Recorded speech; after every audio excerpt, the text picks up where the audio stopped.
We are. We are live. Hi, Mama. Wake up. We're live. We are here. Our guest is here. Our guest is in the green room. And We're as hiding him in the green room. yeah, this is a highly motivational show. It's a Yes. manifestation show, and it's a motivation, like motivate you to manifest things for yourself. And you can see the book in the corner here, the movie, How Thoughts Become Things. That's what we're going to be talking about. And if you ever watched the movie The Secret, which I just did, I okay, did a long time ago, but yes, I did. it's like that. Yeah, it's like that. I hope that's not too loud. I just had to turn my air on. No, can't hear a thing. Nope, no good. Can't hear it. What movie is that from? I don't know. Live in 5 seconds. 4, 3, 2, 1. Blog Talk Radio. Good evening, everybody. I am Gina B, and the place to be is here with me and Mama D every Thursday evening, right here in the Fox Den. Tonight we have Douglas Vermeeren with us. We will play a short video introducing you to who he is, what he has done, what he is doing, and then he will be with us as soon as it ends.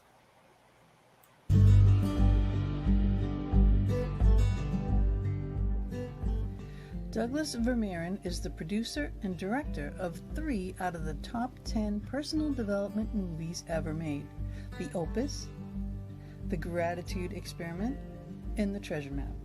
And now he's revealing his new hit film, How Thoughts Become Things. How Thoughts Become Things goes deeply in the nuances of personal reality creation. Content that is yet to be committed to film, and he's brought along a few friends such as Bob Proctor, Dennis Waitley, John DeMartini, Joe Vitale, John Asaraf, Marie Diamond, Travis Fox, and Dr. Karen Perkins to explore the how of how thoughts become things. Doug has also researched the success strategies from business leaders and companies like Nike, Reebok, Fruit of the Loom, FedEx, American Airlines, UGG Boots, Uber, KFC, McDonald's, Disney, United Airlines, Microsoft, and others to share their success secrets on film and in his books.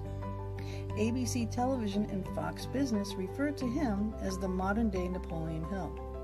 He is a regular featured expert on Fox, CNN, ABC, NBC, CTV, and CBC, and others. Currently, his program Personal Power Mastery is rated as number 3 in the world for most powerful personal development seminars.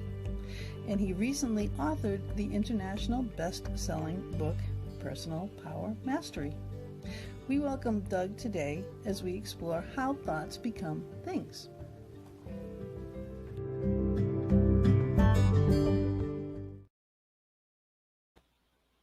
And here he is. Hey, everyone. Welcome. Uh, You gotta Done. unmute you. Gotcha. Thanks for having me. There we Good to be with you guys. It is. It's wonderful, wonderful to have you. I was telling Mama D after I watched your movie and after I watched The Secret, I'm ready to drink the Kool-Aid. I am. I'm just like, oh gosh, I really need this in my Yep. life, and I already wrote little notes and posted them in different places. Things that I want to manifest, things that I Very want. cool. So yep, it's starting. Hi everybody in the chat room. Hi Barbara. Hi Nicole. Hi Scott. How's it going? Everybody, please share this video because we want to get this information out there to as many people as we possibly can. So now, Doug, I hope you like. Do you mind me calling you Doug? Oh yeah, that's easy. Let's do it. Okay. All right. I hope you like the little intro video that I made. I'm just going to say no, right? Very funny. No, that was an awesome video. Thanks, guys. I appreciate it. Not as good as your videos, but I'm an amateur. Close. We're getting there. She's getting there. I get a little better every time. Well, about your film, How Thoughts Become Things. All right. What motivated you to make this film? Well, I think the journey to making this film really started several decades ago, to be honest with you. It wasn't an instant thing. As you kind of alluded to in my bio, when I was a young man, I went out and I interviewed 400 of the world's top achievers. And I noticed very quickly that as I got to know these top achievers, that my thinking and their thinking were not the same. I was thinking at a low level. They were thinking like light years ahead of what I was thinking. And the more time that I spent with them, the more I kind of started adopting their thinking. They became, if you will, my programmers, right? We talk about programming. They became my programmers. And so it was really at that time that I started thinking about how thoughts really are affecting our reality, how it creates that. And then naturally, like everybody else, I enjoyed the movie The Secret. When it came out, I thought it was an amazing beginning to the conversation. And there was a phrase mentioned there by Mike Dooley. He said, thoughts become things. And as I heard that, the big question that I had was how? And so, you know, I think it's really interesting because as we started looking at the movie, you know, we often talk about thoughts, like how do we think positive? How do we stay out of fear? How do we really control our thoughts? These kind of things. And we also talk a lot about things. I want that. I want the money. I want the car. I want the relationship. We talk about those two things, thoughts and things. But the truth is we never really talk very much about the how. And we certainly don't talk a lot about the become. And after having made the film, I think that the most important word in all of that is become, which really has a lot to do with the changes that we need to make within ourselves and how we look at our thoughts and how we manifest things and how we really start approaching life. In fact, one of my favorite sayings was Jim Rohn. And, you know, he was a great motivational speaker for those who don't know. He's now passed on. But Jim once said, he said, if you win the lottery and you want to keep it, you need to learn how to become a millionaire very quickly. So obviously, if we want more things, if we want to control our thoughts, if we really want to learn to get to that next level, it actually all comes down to that idea of becoming. That's really the foundation of all of this, right? It's amazing. So that's the essence of it. Yeah. Thank you guys for joining in the chat room. Here's someone new. Yes. Ken, hello, and have a great show. Anna, how you doing, Anna? Hello, have a great show. And Scott was saying hello, ladies, and then he says, and Douglas, and then he changed it to Doug. Oh, Douglas, I don't care. Whatever. I'm so easygoing, guys. And by the way, thank you guys for tuning in. I really appreciate you. Right. I think that's the worst fear that anybody has when they come on a show is that you'll be the only one, and maybe even the host will leave. So we hope you'll all stay with us. On my show, that happens.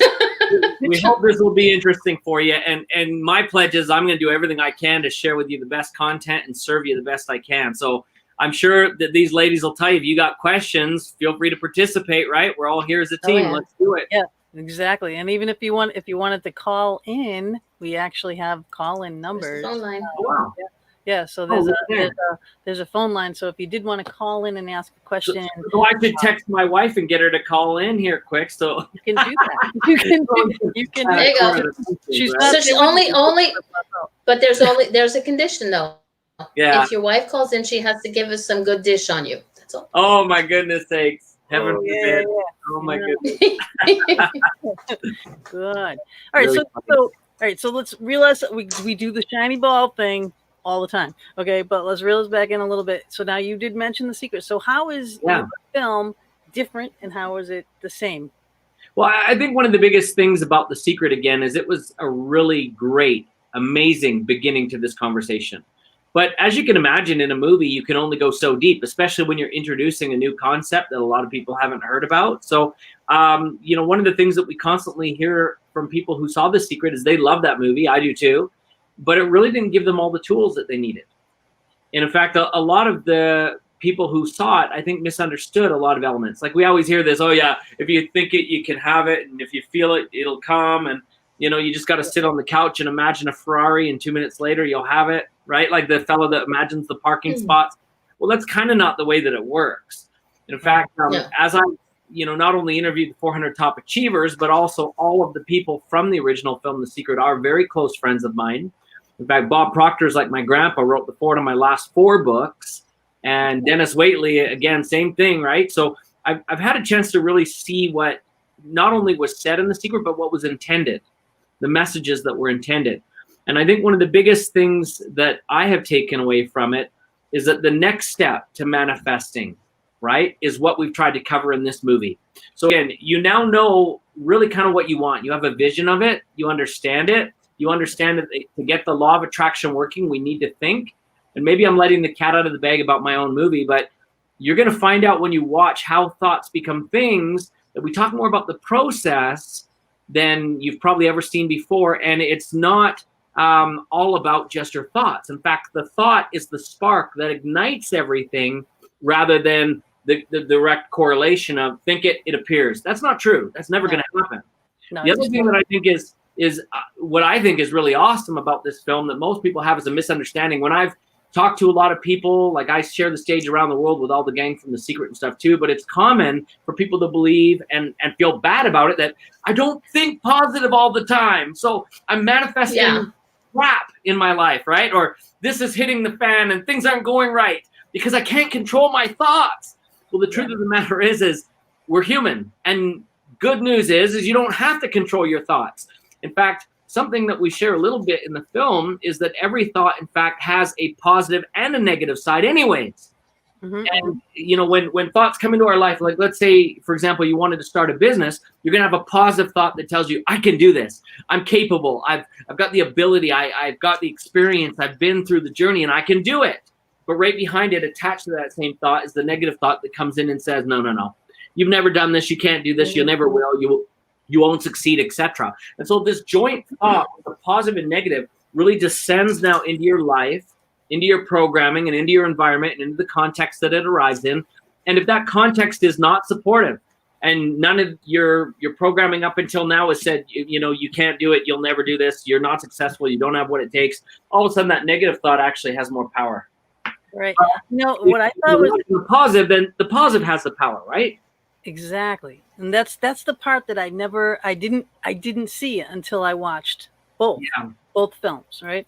I watched both and then I'm just like, wow, you don't realize in your every single day how much attention you give that negative thing, because we're taught that way. Well, you can't do that because you're gonna, don't shoot that gun, you're going to shoot your eye out. Right? Well, yeah, everybody sets you up for a negative outcome on everything that you think about. But what's also kind of interesting about this, as I studied the film, I discovered something really, to me, even startling. So here's the deal is I used to think that I had full control over the process when it arrives. And the truth is when it arrives, that's too late. Let me share an example with you. Our thoughts are reactionary, right? So if I were to say the word right now, dog, and you're thinking of a dog, right? Now, here's the deal. I put that thought into your mind. You reacted to my word that I threw out there, dog, right? But had before the show... Could have been a fox.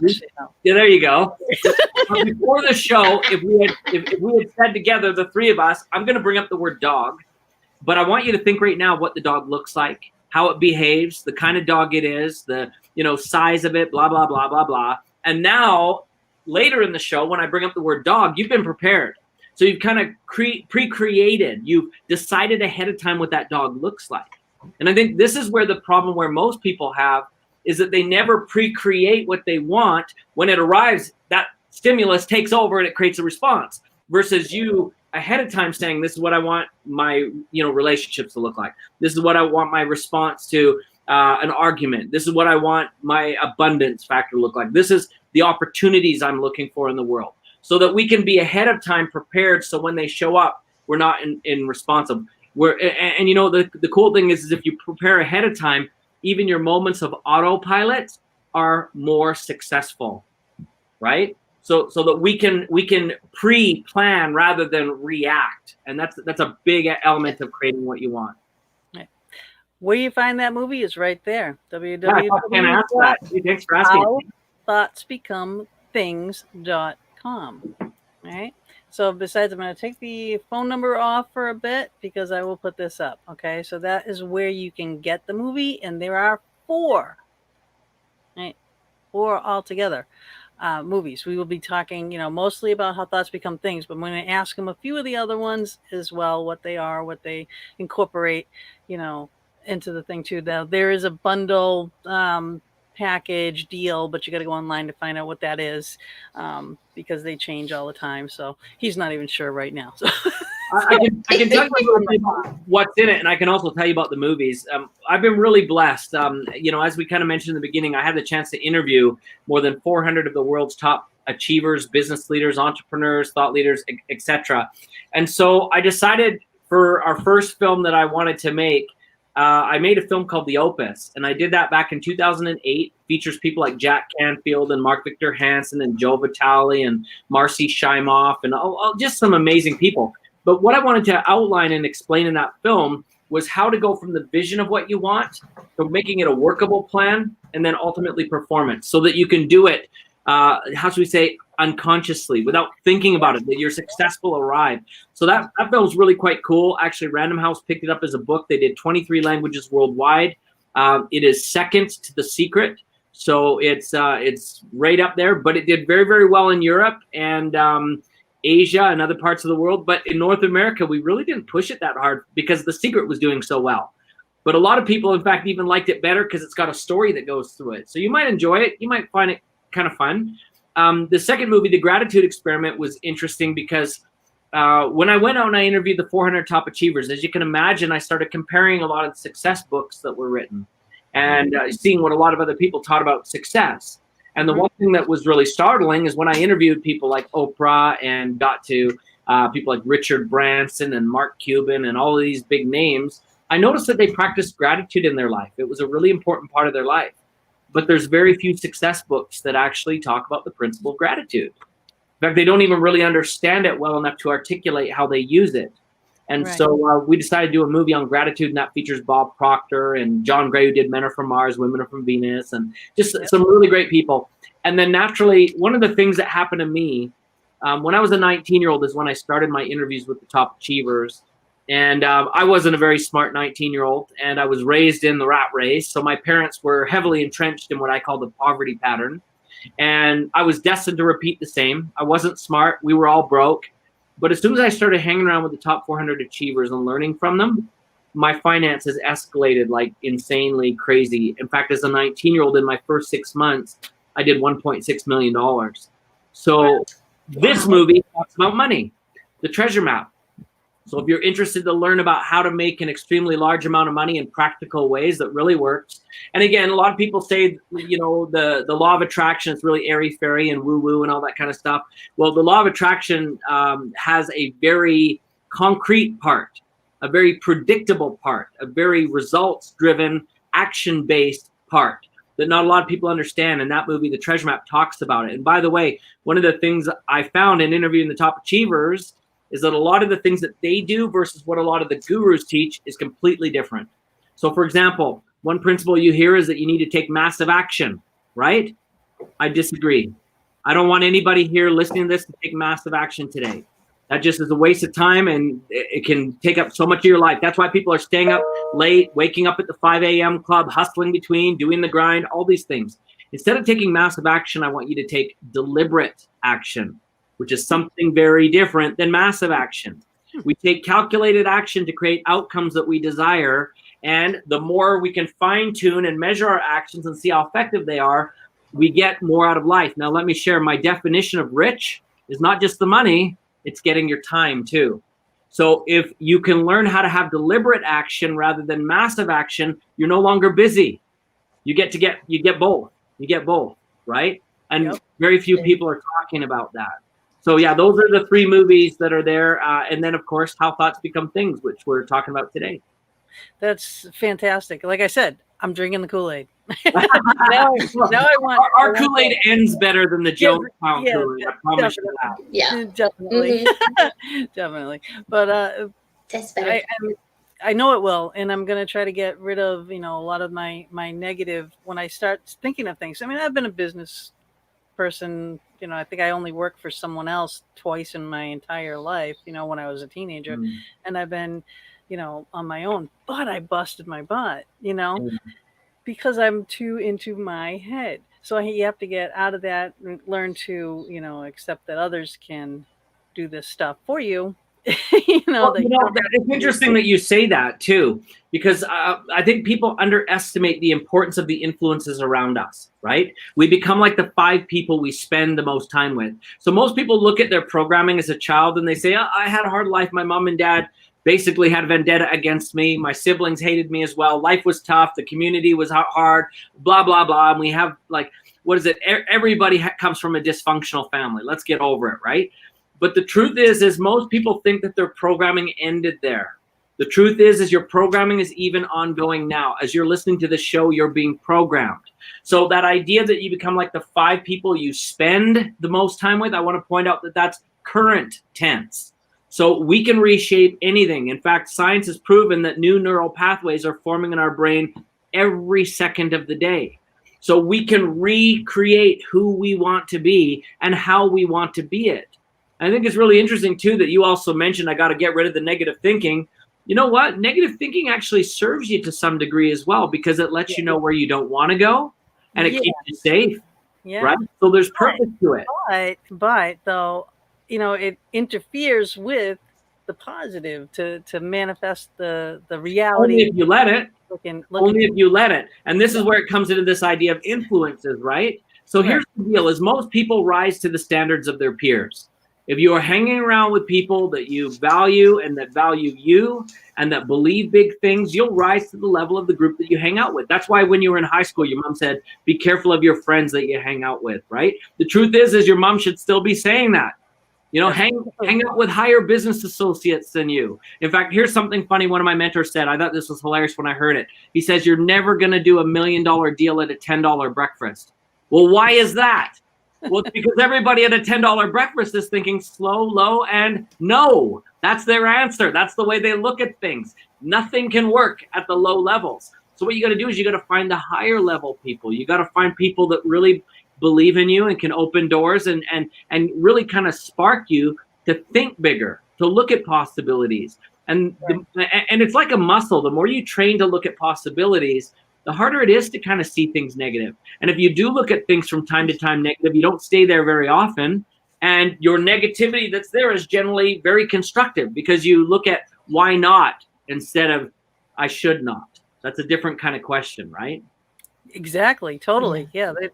That's apples and oranges right there. Yeah. But it's not only just to get money. This is for losing my voice, for anything, for health, for example, like I was thinking. Here's my shiny ball moment again.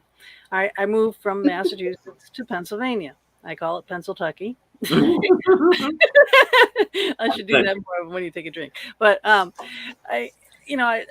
first house I looked at was this house. Before I even thought that I was gonna definitely move here, I fell in love with this house because it's like a castle-esque feel. It's big, it's grand, it's brick, it's everything I love, gaudy Italian style, me, castle, right? I love it.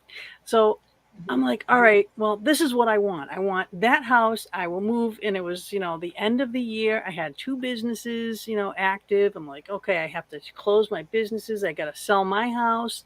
And oh God, I don't want it to go into the next year for taxes and all that. You want to end at the end of the year. So that was my goal. I'm like, okay, so I want to move down here. I want to have all these things fall into place and be perfect, right? So this house goes pending. So then I look at about 100 other houses, and I'm not kidding, right? 100 other houses around the area, and I'm like, yeah. And in the meantime, this house went back up, so it fell through. And then by the time I still hadn't sold up there yet, because we're negotiating prices and blah, blah, blah. And so it goes pending, and then it falls through again. Wow. And I'm like, oh, I want this house, So I'm like, all right, this has got to happen. And it's getting close to the end of the year. This has got to happen. I definitely want this to happen. So then I get a good offer finally on my house up there. And I said, great, this is going to work out good. This house, there was someone trying to buy it. And I said, well, listen, what are they offering? I offered like $3,000 more. And I said, cash. And the guy took it. Right? And I was like, all right. So then it ended up and it worked out perfect. So I got to close my businesses down before the end of the year, move all my crap down here and get the house that I wanted, lots and lots of stuff. There you can see, this is just my office, right? Lots That's and lots cool. of stuff. But yeah, but you manifest these things to happen without even really realizing it, because that's the unconscious part that you were talking about. Absolutely. So I really was like, this is if it's gonna happen, this is the way it's gonna happen, and that's it. Even my real estate agent up there is going, this is never gonna happen this time. I'm like, yeah, it is. And you're gonna make it happen. And she's like, you're not gonna get that price. And I said, yes, I will. And I did. It's interesting because that kind of raises another point. Like a lot of things that we want and we think about don't ever come about. Well, why is that? Well, the truth of the matter is I believe that your brain requires a few things in order to activate it, right? The first one is emotion. If you're not really that dialed into something, or let's maybe use another phrase, if someone says, hey, you ought to go get the brand new Lamborghini, and you kind of like it, but you're not really you're not as committed, you might say, yeah. But in your heart, you're like, it's not really that important to me. You're not really going to put in the effort, right? It's not like, let's put it this way. Even to get to the things we want, there's days when it's tough, right? Mm-hmm. The other thing that's interesting is our brain generally will not get started on something unless really even subconsciously it believes that it can happen and it has a step that it can do. So we don't really get started with the things we could do. We get started with what we can do. So we got to find, I guess another interesting way to look at this too is that there's no such thing as a decision unless there's an action attached to it. You can say, oh, I'm going to do it. I will. And heaven knows we've all had people in our life say, I will. Your husband says, I'm going to take out the garbage. I will. But until it gets out, there's not really much of a guarantee that garbage is getting taken out, right? So in order for something to happen, we need to recognize that it can, not that it could, and then we need to take the action, right? We need to take the action. And I think that's a really important step. It's easier to get momentum going than it is motivation, because motivation is kind of, when we feel like it. We'll get the garbage out when we feel like it. But if he actually gets up, puts the remote down, starts walking towards the back door, chances are pretty good he'll make it there, get the garbage, and get it out, right? Right. Wow. Or you give him a little motivational kick in the... Well, every once in a while people need that. I won't lie. Sometimes my wife gives me one of those too, right? Swift kick to get you started. And you know what? Not only my wife, I think looking at the 400 top achievers that I interviewed, we talked earlier at the beginning that I was able to create great financial success at a young age and to keep it going. The truth of the matter is I remember one clear conversation where, put it this way, whenever you make a lot of money, kind of what happens is you make a lot of money, then you go through what we call the toy phase, right? So in other words, we're just talking about Lamborghinis. I've never owned a Lamborghini, but I've owned Ferraris. And I've owned a lot of other fun toys and other things, and I spent all kinds of crazy money on things that really didn't provide massive value, but they were fun, right? So I one time had a mentor of mine sit me down. I was about 22 at the time now, and I burned through just tons and tons of cash. And he sat me down on a park bench and said, we got to have a talk. He says, I'm telling you, this is a friend. If you don't kind of rearrange some things in your life, if you don't sort things out a little bit better, all this money that you just made and the habits that you created, they're going to be gone. Yep. Right? And so I just had this conversation with Bob. Yep, I did. I just had this conversation with Bob. I'm like, money, if you say you hit the lottery, he's like, oh, I want this and I want that and I want, a bigger, better boat and blah, blah, blah, blah. It's like, no, I had all that stuff, right? I don't need all that stuff. You got to put the money away. You got to invest it. You got to think of your future. You got to be, of course you got to do a few things, cruise around the world or something. Well, there's nothing wrong with taking care of yourself, but it's kind of like that idea of pay yourself first. Pay yourself first doesn't mean be so greedy that you take all the money. In fact, it's funny. I was chatting with another friend of mine that's worth about $800 million a couple of weeks ago. And I said to him, what do you think of this idea of pay yourself first? And you know what he said? He said, that's the greediest thing I've ever heard, because most people do it wrong. That means pay yourself first. Most people don't do it right. So he says, this is what pay yourself first means. He says, imagine if you were on the Titanic and you guys hit an iceberg and suddenly, what are you going to do? Well, the person that pays himself first generally gets themselves in the lifeboat and they push off. Well, that's not how you pay yourself first if you're rich. What you do is in real life, you'd put your family on there. You'd put people to take care of your family, like a guy who maybe has a map, somebody who's got the flare gun, somebody who knows how to fish, somebody who knows how to hunt. So you guys can all stay alive when you push off, right? So this is what he said, and I thought this was very clever. He said, paying yourself first. If you think of money comes in a 30-day cycles, your bills typically come 30-day cycles, right? Like every 30 days. He says, paying yourself first means putting yourself in a better position for the next 30-day cycle. And if you do that consistently again and again and again and again, pretty soon you'll see that you're completely financially free and secure, which is very different as well, right? Mm-hmm. Yeah. Yep. That's awesome advice. It really is. $800 million. I mean, Yeah. It's not much. I mean, you can kind of live on it, but might have to work a little harder. Okay. I wrote down $1 million. If I ever won the lottery, this is how big my dreams are. Okay, when I'm going to Walmart and I'm buying everything that matches. because I've never had matching sets of everything. So that's where I'm going. Like, good for you. You had all that stuff. But you know what? It's interesting to hear how you started that. If I ever win the lottery, why do you got to win the lottery to start doing things correctly? You don't, right? And the chances of you winning the lottery, see, because I hear a lot of people, they often put off stuff that they know they want to do, stuff that they want to have in their life for someday. One day I'll win the lottery. Someday I'll be in a position. Someday I'll do this. You know, the truth is if you own it now and you start recognizing it, what do we say? A goal that is specific and clear becomes attainable and near. What are the behaviors that will allow you to live that kind of style in the future? So you start bringing those in, right? By the way, here's something interesting I think is important to talk about. Remember I told you about my friend who took me onto the park bench and said, smarten your butt up? Well, the interesting thing is, and I talk about this in the movie a lot. Remember I said there's some things that I learned that the gurus are teaching that don't match up with what top achievers do? Here's one of them. So you've heard this idea. They say, get rid of toxic people, all the toxic people from your life. Well, that's totally a crappy idea. In fact, I agree with the idea of getting rid of abusive people. That's different than toxic though, okay? So let's be clear. But toxic people, first of all, why do we call them toxic? Well, because they say something that doesn't make us feel good, right? It hurts our ego. It makes us feel bad, right? But if you think about it, there's two kinds of toxic people. One of them is a complainer. That's the guy who says, the weather sucks, my job sucks, the hockey team sucks, the football team sucks, everything sucks, right? Well, the truth of the matter is, it comes back to that old saying, if you don't stand for something, you're going to fall for anything. So the only people that complainers really hurt are those that don't have their goals already figured out. They don't know their outcome. They don't have strength enough to make decisions on their own. So when a complainer comes along, they like, subscribe, add me to the list. I'll believe what you believe. If the weather sucks, I agree. It sucks. It's all right. So we immediately jump on that bandwagon. The other kind of person that is toxic is what we call a complainer or a critic, right? And if you think about it, a critic, though, is different than a complainer because the critic generally comes to the table with some facts. They generally can tell you about some stuff you're doing that isn't right or good or working, right?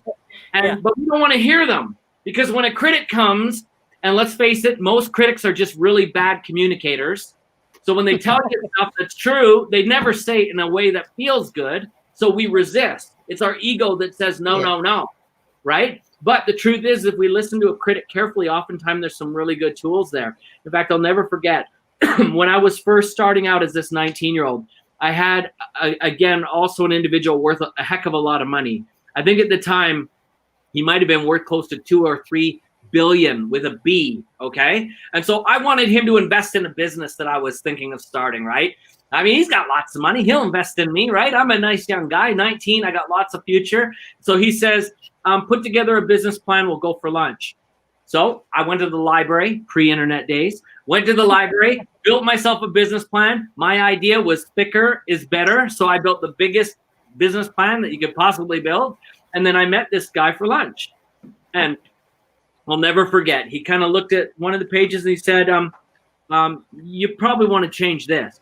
But me, no, I defended it. I said, no. Here's why we got to do this. Here's why I got to, and I fought for that, right? Well, he kind of let me have it, flipped the page, kept reading a little bit more. Oh yeah, you might want to change this. Again, I fought for it. I said, no. This is why it needs to be here. And I kept doing that for several things. Finally, he stopped and he said, you know what? You can be rich or you can be right. You can't be both. You get to decide. And then he said something that kind of hurt my feelings as a critic, but it really has made sense ever since. He said to me, he says, your bank statement is a report card of how well you understand business. You want to compare yours with mine?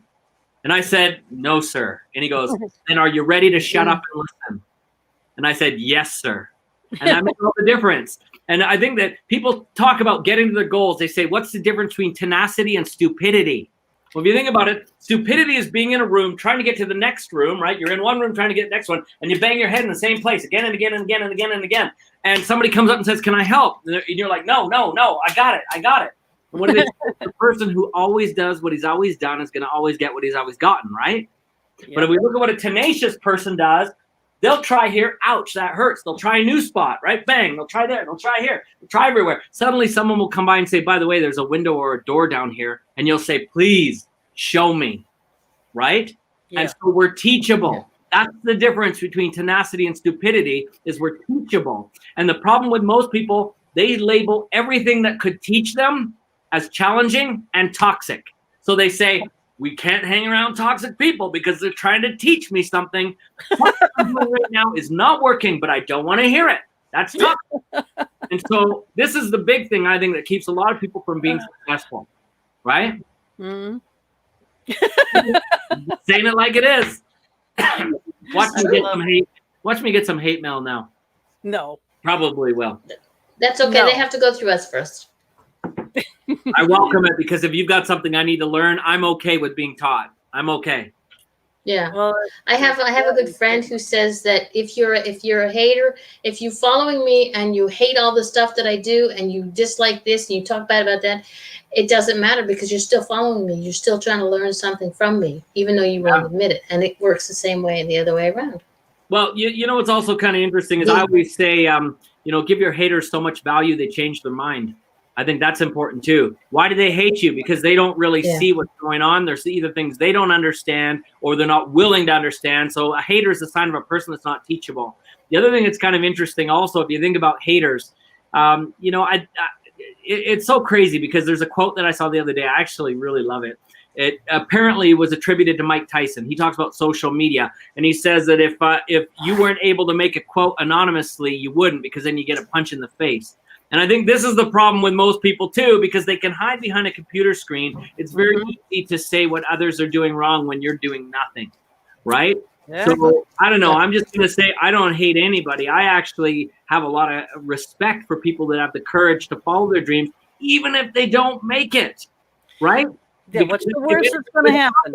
It's a big risk. Yeah, but what's the worst that's going to happen? Yeah, you fail. Oh well. Yeah, not everybody wins. And so what? People's opinion doesn't matter anyways. You know, it's interesting. It's funny, because I've got a fellow that I just started coaching for business. Like, I coach a lot of entrepreneurs.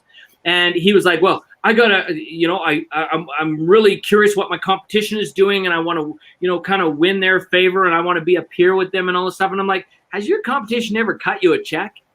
He's like, no. I'm like, why are you even worrying about them? You should be worrying about your customers. Right? Because their opinion is the one that decides the marketplace. And if you want to crush your competitors, please your customers.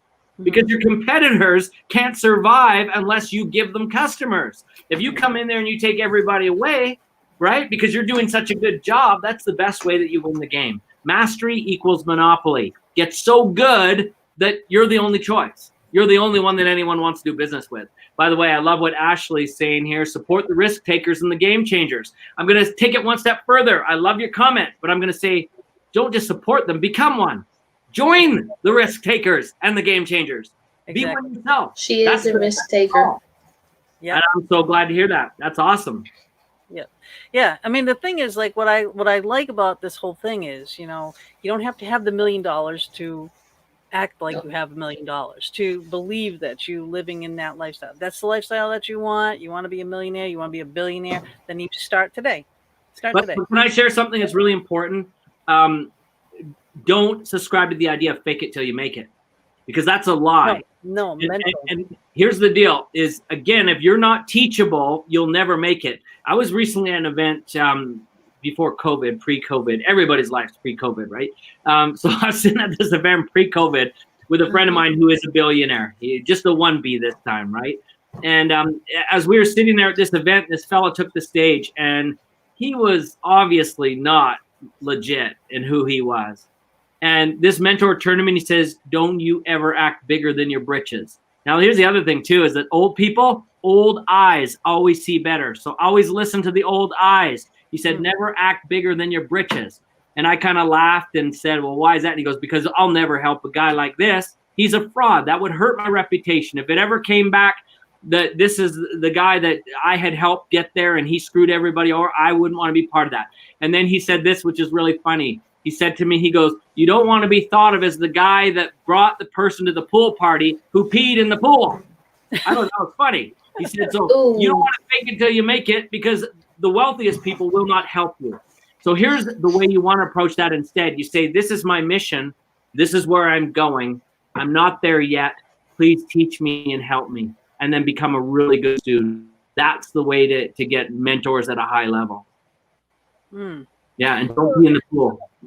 There's a lot of synchronicity that I've been noticing lately in between all our shows that we've been having and everything too, like what Eliyahu was saying about being grateful for the things that you have before you get others things. I mean, and you it's said here, it's said in The Secret, you know, you're not going to get more until you're grateful for the things that you already have. And I think that's a powerful statement as it is. Well, I think it doesn't just apply to gratitude. Here's something interesting. Now let's go woo-woo for a little bit here. The universe is an echo chamber. You're in the right place. And how you show up will determine what shows up for you. If you show up with hesitation, doubt, fear, complaining, scarcity, competition, criticism, any of these things, that's what you're going to receive. But if you show up with gratitude, if you show up with a humility, if you show up with a teachability, a willingness to help others, a desire to expand, this is all what's going to come back. And you need to expand who you are before you can expand what you have. That's the sequence, right? Yes. But too many people kind of muck it up and they think I've got to expand what I look like and I got to expand what I have before I'm capable of supporting it. Think of life like Lego. You got to lay down the base before you build the tower, right? Most people don't get that. Yeah, that's pretty amazing. So, Mama, you've been very quiet tonight. I'm learning and listening. Plus, my computer seems to be acting like a putz. Sorry. Okay, so now let's talk more about your film again. So, talk about some of the people that are in it and why did you choose them? And you've chosen them over and over and over too. Well, the first thing I want to say before I introduce the cast is the most important person in this film. We designed it this way. It's you. Okay, so I don't want people to just watch this movie and let the self-help become shelf-help, right? Or watch it and say this is really entertaining and then go back to living their normal life. In fact, if you come and grab the movie right now, there's a workbook and there's all kinds of other tools that are there to help you actually implement. So you are the most important person in this film. The others that are featured in it are simply just sharing their insights, experience, and their perspectives on information that you need to have. So who have we got helping us? Well, we've got Bob Proctor, we've got Dennis Waitley, we've got Marie Diamond from The Secret, John DeMartini, Bob Doyle, John Osseroff, we've got Travis Fox, you mentioned earlier, Dr. Karen Perkins, we've got Marina Bruni, Megan Fetz. I sure hope I didn't miss anybody. I'm going to feel bad if I did. I think that this time around, that's who we've got, but they're all excellent. Now, how did I choose them? To be quite frank, I mean, I'm connected to a lot of different top personal development leaders. Many of them are really amazing people. But for this film, I wanted specifically a couple of things, really important things. I didn't want to have the same personal development fluff that you've heard again and again and again that somebody got from reading somebody else's book, right? And I wanted, here, there's Loki. I had a desire to bring in there people that I knew were master teachers that were not only able to teach it, but were living it at a high level. And I wanted people that didn't just understand the law of attraction part of how thoughts become things, but they needed to understand the psychology, the neuroscience, the biology behind it, and also to be able to explain it in a practical manner. One of the things I thought was also useful is I didn't just want it to be a kind of a, what's the way to describe this? a movie where people are just told to think positive and everything will come perfect. I know. The matter is, I wanted to address some really serious things. I wanted to talk about fear. I wanted to talk about the negative thinking. I want to talk about autopilot. I want to talk about how to shift, how to do all these things. Hey, Cheryl, I see you saying, hey, Douglas. So I'm going to say hey back. But I really wanted some practical things that hadn't really been talked about before in personal development. I wanted to push the envelope. And again, this is really why I think it's so important that people realize the movie is about them. They are the centerpiece. You are the mission. And I don't really think there's been a movie like that yet, where when you watch it, you actually can feel yourself going, this is who I am. This is where my programming came from. This is how it's going to shift. Tomorrow, this is how it's going to be different. This is why I'm responding this way. And you know, it's interesting. I've had a lot of emails come back to me since the movie came out. And one of my favorites, I think, was really kind of a bit of a surprise for me. Because when I'm building these films, in my mind, I'm thinking, you know, the adults like you and I, and we're watching this. But I got this email from an 11-year-old boy. And this was very interesting to me. He said, I really enjoyed the segment in the film about fear. And he then began to explain, and he said, you know, I've been afraid of a lot of things my entire life. I'm 11. I'm afraid. There's bullies at school. There's bullies online. I even find a new way to come home from school because there are kids right now that are looking for me. He then said, I'm also afraid of school because I'm not doing very well. I don't know what my future is going to bring. Everybody says you got to get good grades. I'm not getting good grades, and I don't even know how that could be possible for me. I'm afraid. And then he said something interesting. He said, and right now with what's going on with COVID, he says, I look at the adults that are my authority figures, the people, I'm paraphrasing now, but the authority figures in my life, the people I look up to for protection, for confidence, for faith, for hope, and they're all afraid. And he said, what people don't realize is that right now this COVID conversation is directed to adults. Nobody's talked to us kids yet, and we're afraid. And then he said something interesting. He said, you know what? When I saw how thoughts become things, and especially the scenes around fear, he says, I understood that now fear can be one of my greatest powers. That fear actually requires my imagination to activate. That fear actually is something that I have control over when I really understand and recognize it for what it is. And it was really interesting. And he went on and on about talking about now how that fear has changed the way that he approaches life. And there's actions that he does differently that have now empowered him to a higher level. And I thought, wow, first of all, number one, very mature 11-year-old, holy bananas, who would have even thought, right? Right. And then secondly, it honestly made me a bit emotional because the thing that's interesting about all my films, every one of them, The Opus, Gratitude Experiment, Treasure Map, and now this one, when I set out to make them, to be honest, I start kind of selfish. I get excited because I know I get to now spend time with my friends, asking them any questions I want.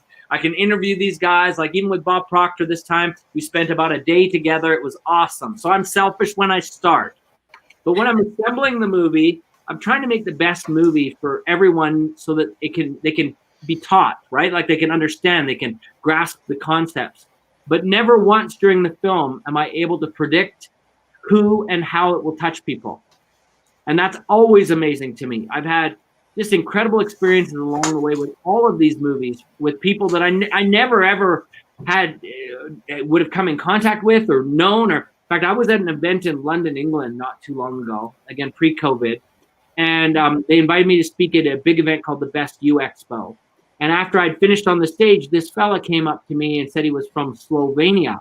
I'd never been to Slovenia. I didn't even know exactly where that is. I have a rough idea, but and he said, I saw the film The Opus and I knew I needed to come here and meet you.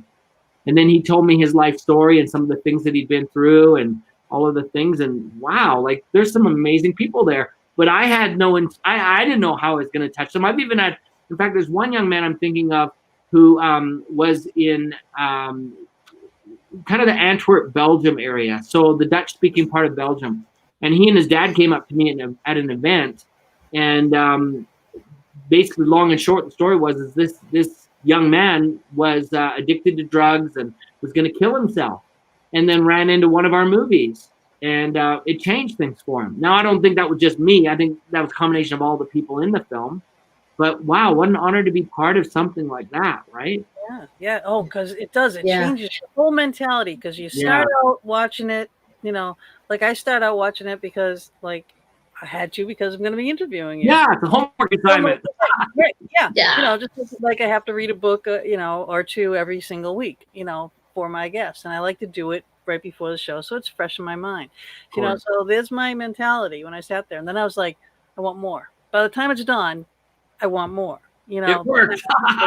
and then I watch The Secret, and then I'm just like, I'm so motivated. I'm so uplifted. I'm like, I was happy. I was like, oh my gosh, a lot of things I didn't associate with, feelings that I was having, things and patterns that I've already done, to how I can flip that switch and change it and make it work for me as opposed to against me. So my brain was just like Cool. blown. Cool. So, by the way, I want to recognize Doris's comment there. She said that she needed this attitude adjustment moving forward. I'm going to suggest that, we all need this from time to time. It's not just you, Doris. We all have days like this. And I'm so grateful that you made that comment, because even me, myself, I have days when things don't always go smooth, right? Like that's just the way life is.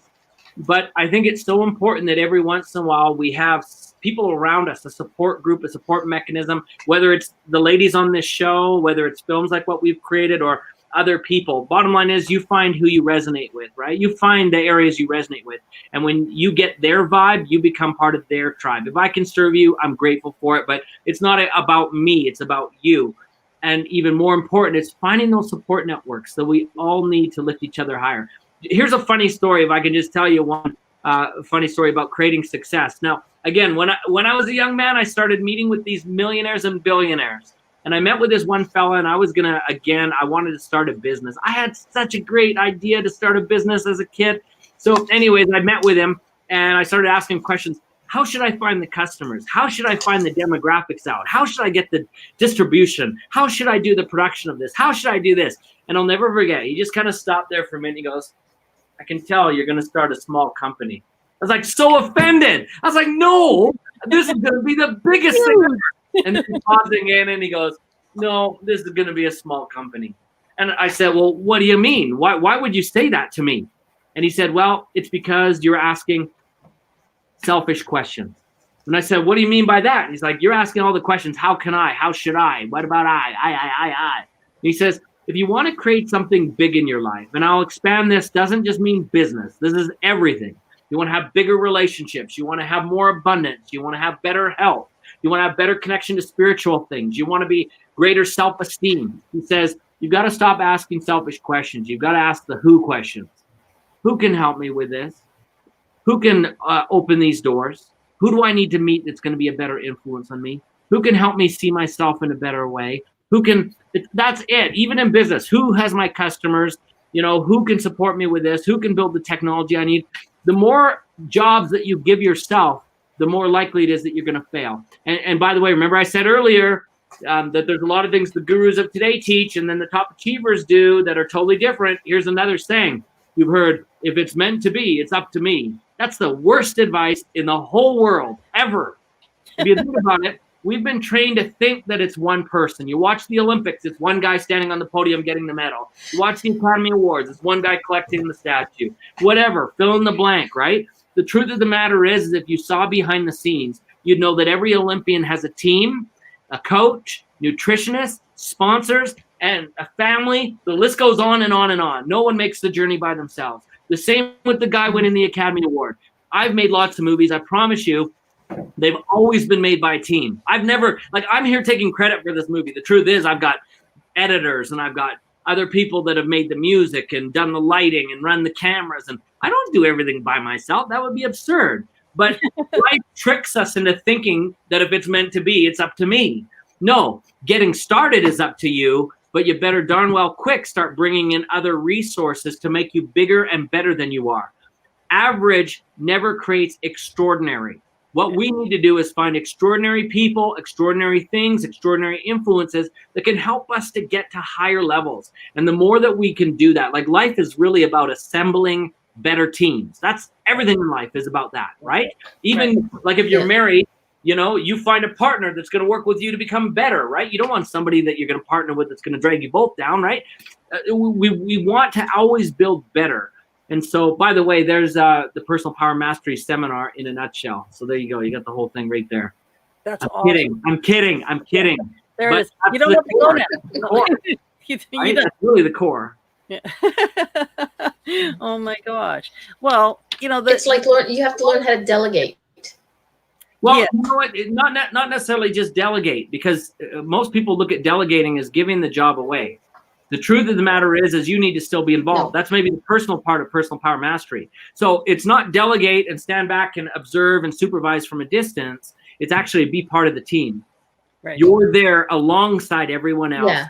And if you're not contributing to other people, they're not going to contribute to you. So there's a synergistic view. In fact, if I had a piece of paper and a pen, wait a minute, I do.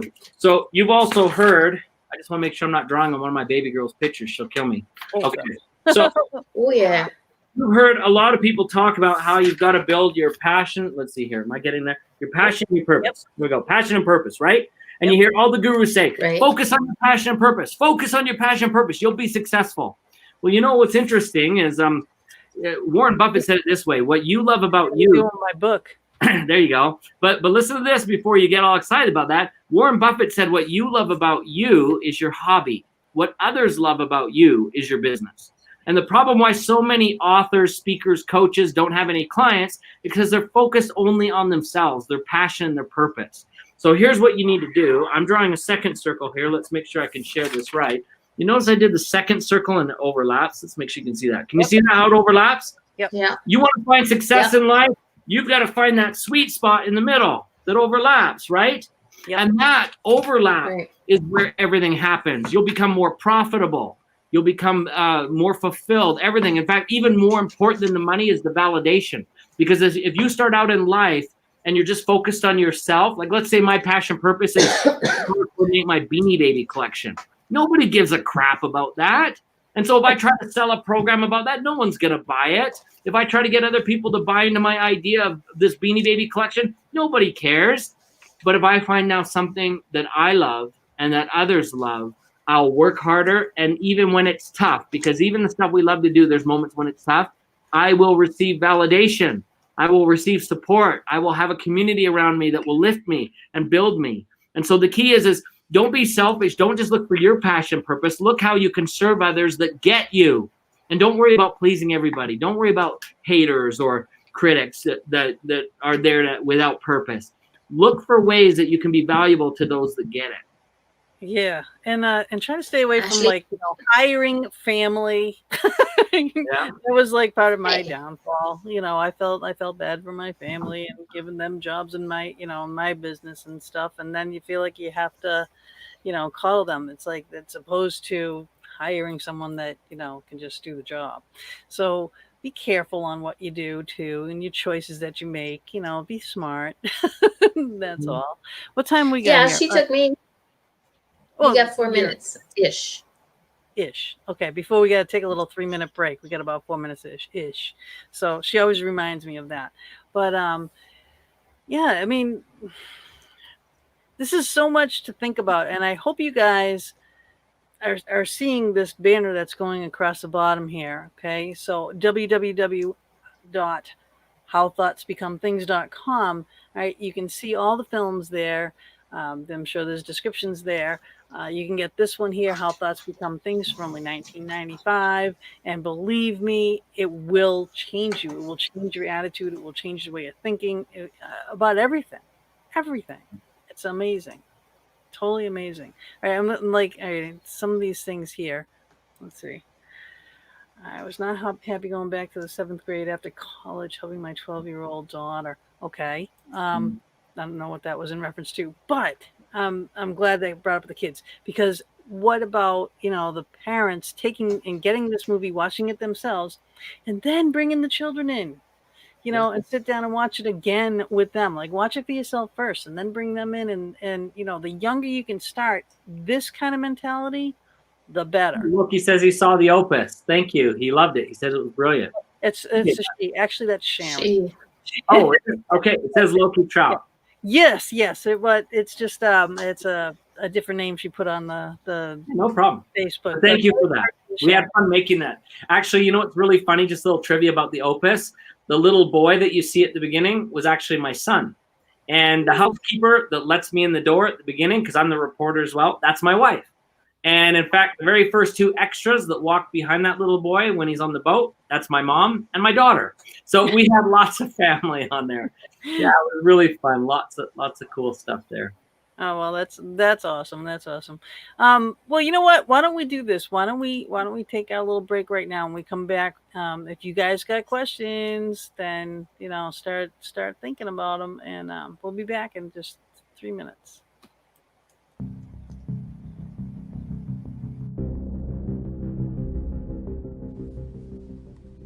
The Fox Den is now proudly sponsored by Vortex Ghost Gear, one of the leading fabricators of paranormal equipment.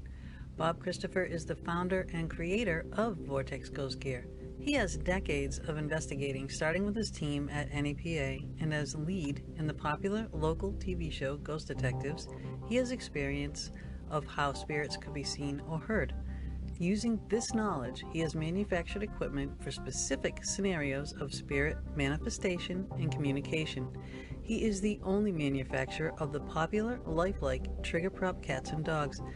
Using proximity meters wired to lights and sound, these prove to be highly effective communication devices in the field of study. The HTO, another Vortex exclusive, allowing specific items to be the highlight or trigger of your investigation. For example, place the item on a metal tray or attach directly to any metal object such as keys or glasses that continue to go missing or moved. Ask the spirit to touch the item. The HTO will light. It has a sound option as well. This device was used in Travel Channel's Ghost Nation with great results. The Dome, a static detector, can be the most useful device in your gear bag. This is to back up the theory that the spirits manifest using static electricity. Using several, you can track a spirit, for example, walking down a hallway, setting off each as it passes. The geophone detects vibrations. This is another way to track movement. If a claim is footsteps in the hallway or stairwell, set the sensitivity and place the device in that area. Its band of lights will show a range of vibrations from the slightest tapping, lighting only a few lights, to the loudest thumping, lighting the entire range. The Easy Scan ghost boxes are very popular due to the ease of use. They are custom decorated to the individual or team using them. Bob programs and uses an Arduino-based computer scanning FM waves to potentially communicate with the spirit realm in real time. Every box is unique and all custom hand decorated by Gina Bankston. The V-Pod has a special place for those who love the idea of REM pods. Use this sleeker, smaller, easier to transport device. It is a must-have in your gear bag. Take your investigating to the next level with many of Vortex Ghost Gear's unique and custom creations by Bob Christopher. Visit www.vortexghostgear.com to view all the products and get your equipment today. You can also investigate with Bob and Gina with ghostly excursions, taking people to some of the most haunted locations in the USA. Visit www.ghostlyexcursions.com and join us on our next adventure.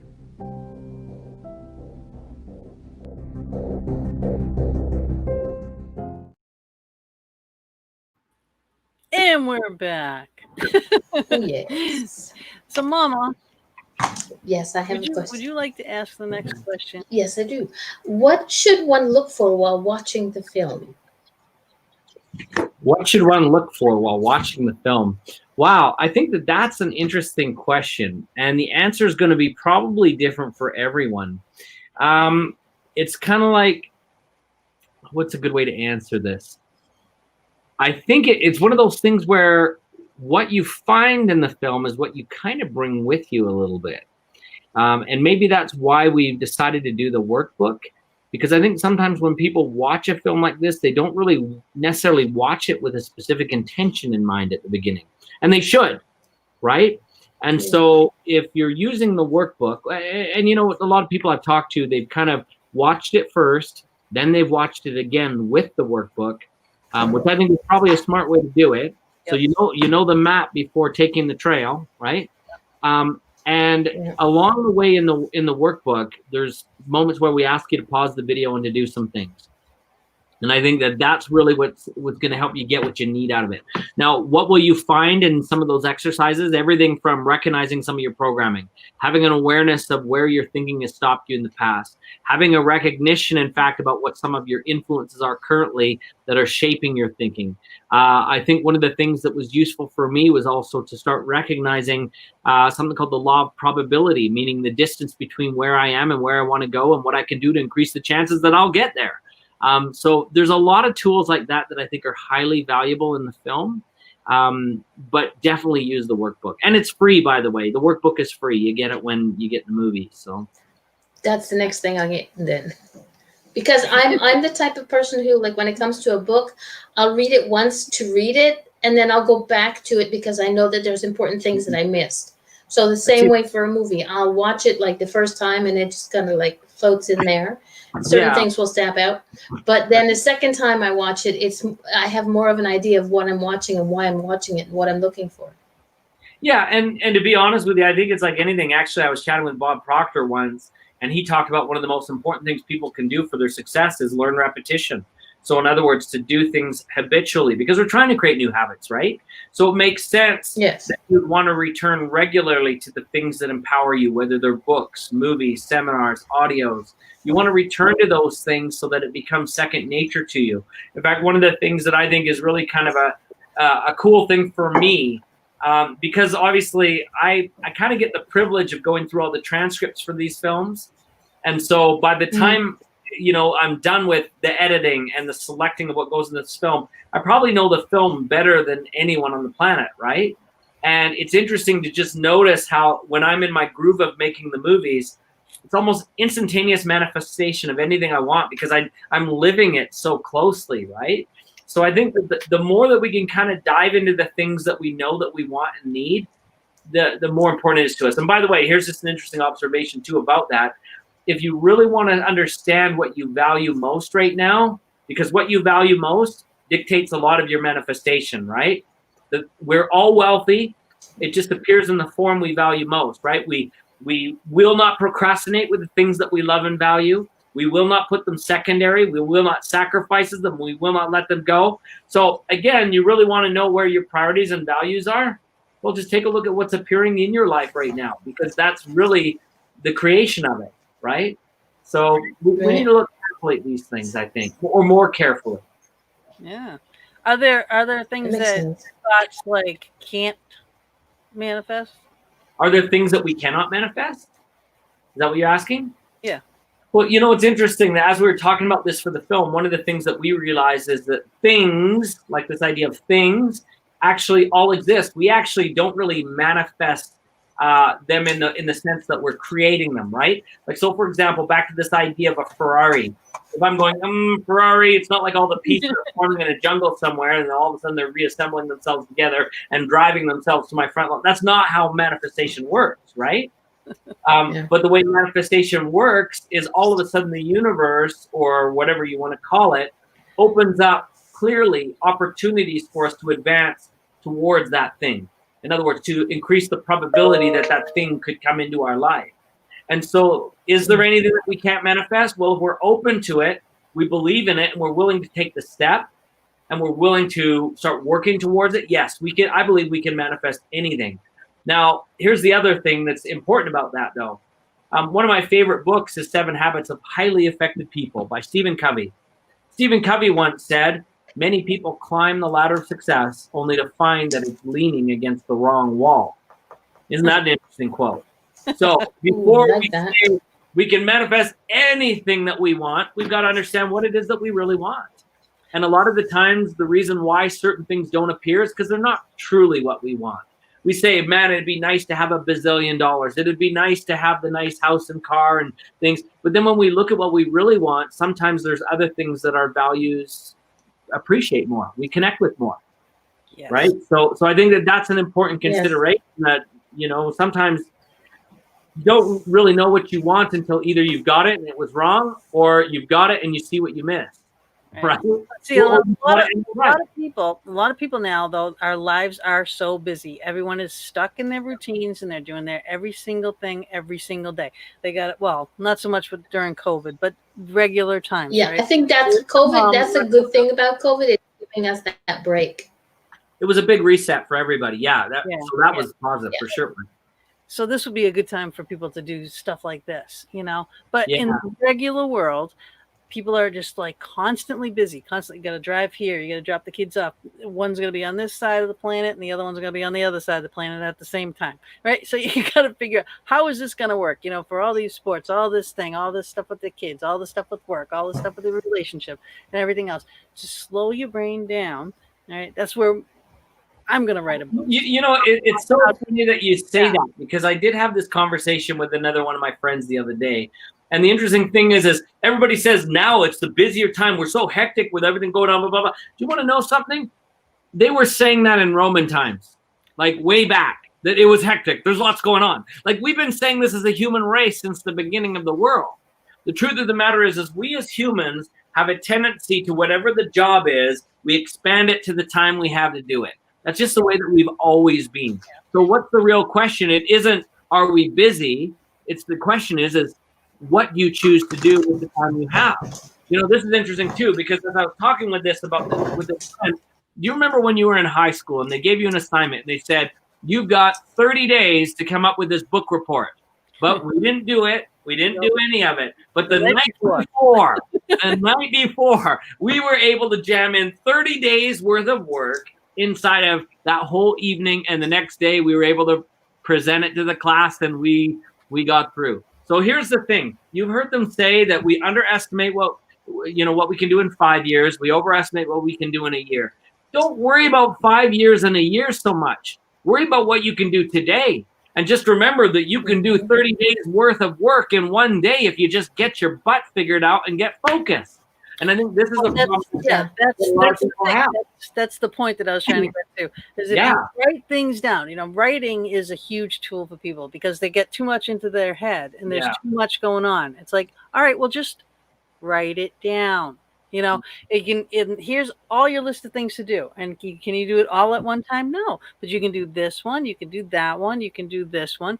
These are the things I can do. And you were mentioning that. These are the things you can do, the steps that you can do to get where you want to be, but not all at once. So get it out of your head on the paper and then just look at it and then focus. Well, I think that's an important point too, because again, I see a lot of the gurus out there today saying, yes, you can have your cake and eat it too, right? Rich people always say not one or the other. They say both. Well, that's actually not true. That's not true at all. That's really bad advice, in fact. In fact, if there's two options, if I got to take my wife out for her birthday or go and watch a movie with my friends, I can't be both places at once. And I better darn well pick the right answer or there's going to be consequences, right? So in real life, the truth is sometimes we do need to make sacrifices, and we do need to choose the thing that's going to be, again, to maybe steal another book title from Stephen Covey, put first things first. So there's wisdom in recognizing what's more important out of two choices. And sometimes it can be two great choices, right? So it can be difficult. It's pretty easy when it's a completely wrong choice and a completely good choice. That's easy. It's the stuff that runs really close together, that it really takes someone who's got wisdom to be able to decide between two really great options. What is the one that's going to have, in my opinion, better payoff? Now, here's a good way to find this out. You've heard the saying that says, happiness is a choice, right? You've heard that? Happiness is a choice? Yep. Well, before COVID, I went speaking at a maximum security prison in North Carolina. And when I met those guys in the prison, there were a lot of guys in there that had made a choice that they thought was a good idea at the time. And it did not lead to positive outcomes. Not only did their family suffer, but people's freedoms were gone. And now they're sitting in the 10 by 10 cell. Their family's hurting. Life will never be the same. So you can, number one, guess that any choice based on immediate gratification is wrong. Or any choice that we make at high levels of emotion, often it will not be productive. So what is happiness? If happiness is not a choice, let me give you this definition. Happiness is making a choice. It's cheesecake. Is cheesecake. That's happiness. Yum, cheesecake. I saw that comment too. But happiness, by definition, is making a choice and creating a consequence that you're pleased with. A consequence that allows you to continue to expand, one that continues with your freedom, one that continues with more choices and options, and one that doesn't hurt other people either. When we can make choices like that, now we create happiness. Yep. Mama, you want too much cheesecake, your stomach will something will expand, and it won't be your imagination. Right. Sorry, Jojo. Okay. We've been bouncing around with all the different questions. You have 4 films. Yes. I'm not sure if it's on the questions. Okay. You have 4 films. Is there an order in which people should watch them? That's a great question. The other question people ask me is, which one's your favorite? And I always say the next one. So what is going to be the next one too? I can throw you that. know what? I have some ideas on that. We're kicking around 2 or 3 ideas. I don't mind sharing this with you guys. The next film that I'd like to do, although we haven't been greenlit on this because sometimes my distributors have their input, I'd like to call it The Lost Message. And I believe there's one message that is maybe already lost for many people, but certainly becoming lost for everyone. What's that lost message? Well, it's simply this: is our authenticity to ourselves. Our feelings about self-worth and validation typically now come from how many likes we get on Facebook, how many shares and subscribes we get. The media tells us this is how you should dress and act. This is how you should behave. And so therefore, we've given away our power to be true to ourselves to everything else around us. We are the lost message. We've lost ourselves. I like that. I'm thinking that will be the next movie, but don't hold me to it because I've got a couple of other ideas as well. Now, what order should they be watched in? To tell you the truth, I don't know. I mean, I don't know that there is a specific order. I can see it as the producer and director that the Opus is a great movie. No kidding. I love it. But the technology from what we did in the Opus to now what we can do in How Thoughts Become Things has totally evolved.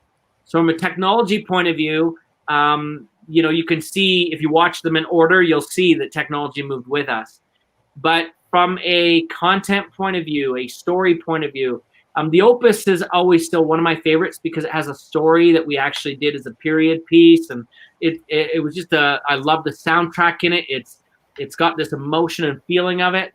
But then as soon as I say that, and then I go tomorrow and I watch The Gratitude Experiment again, I'm like, well, I love this part of this film, so that's my favorite. And then I'll go watch The Treasure Map, and that'll be my favorite. So I've got things about them that are also special. One of the things I love in The Gratitude Experiment, by the way, that I thought was so much fun to do is the film opens, and I apologize if I'm ruining it for any of you guys that haven't seen it. I went and got all my nephews, nieces, some kids that my wife and I taught in Sunday school, and we brought them all in front of the camera, and we asked them, what is gratitude? And so we got answers from 5-year-olds, 6-year-olds, 10-year-olds, Awesome. all these kids on what is gratitude and also why is it important. And so that's how the film opens. And I can't watch that with almost getting a little bit teary because some of the stuff they say, not only funny, but really very correct. And most of us adults have forgotten that. And then here's the best part, is at the end of the film, we conclude with the outtakes from those same kids. And there was some stuff that they said that I was like, oh my gosh, that is the craziest but funniest thing I have ever heard. So whenever I see that film, I kind of shift to that. And then, of course, when I see The Treasure Map, one of the things that always affects me with The Treasure Map, because it's about money, people don't think really money and emotion can go together so well, but there's some really powerful lessons in there that I've seen literally rescue people who've been on the verge of foreclosure or losing their business. Like right now with COVID, The Treasure Map is a great movie to see. And if you're looking to build income streams, I'm going to invite you guys. There's another website of mine. We do a program where every week I come on and I group coach. It's only $9, $9. But it's called it's called the incomestreamchallenge.com. incomestreamchallenge.com. And if you go there, every week I come on, I also bring in some of the millionaire and billionaire friends I had, and we teach you guys how to make money. We teach you how to do it in non-complex ways, non-difficult ways, easy stuff that you can do instantly. And like I said, it's only $9. Income, there's an E in income though. Income Stream Challenge. Yeah, there you go. I got it. I appreciate you trying to type that so quick, though. Wow. I know, right? If it was me typing it, I would have got the whole thing messed up. Yeah. But I don't think I hit it hard you enough. did really good. But yeah, so no, should be an E where the R is. What the, oh God. INCOME, income. We're getting it there. Income. I'm getting there. Hold Income. on. But I really like that program, and I think it's very timely because right now there's a lot of people who are having trouble with what's going on with COVID. They've they've had to pivot on their businesses. They've had to reinvent themselves, and they've had to really kind of get things to a new place. And so this will show you quickly how to do it. And funny enough, hey, perfect. That's it. Third time's a charm. That's it. So challenge, correct? we've had people already start making quite a bit of money just following the things that we've said. And by the way, I don't come on there and tell you build a funnel and I'll teach a course online. I mean, that's getting pretty oversaturated, right? So, some people can do that really well, but that's not for everybody. So this shares a large number of income streams that you can create that don't necessarily require you to have a high level of skill or competence building technology or whatever it is. So that's really quite cool. The other thing that I've just introduced too is a big question that I get from a lot of people because I'm a speaker as well. First of all, how did I take my speaking business to 8 figures annually? That's right. I'm doing 8 figures in the speaking business. I think only Tony Robbins and a couple of others at that level are doing it. And then the other question I get is how do you get guys like Bob Proctor to write forwards for your books, to be in your movies, to be your friends? How do you get these guys to do this? How do you get so many speaking events and gigs? And so I was on the phone yesterday with Les Brown and I said, why don't you come and teach in our program? And then I got Brian Tracy coming out and he's teaching in our program. We got a bunch of these other big names that everybody knows. And we've started something called the Speaking Business Masterclass.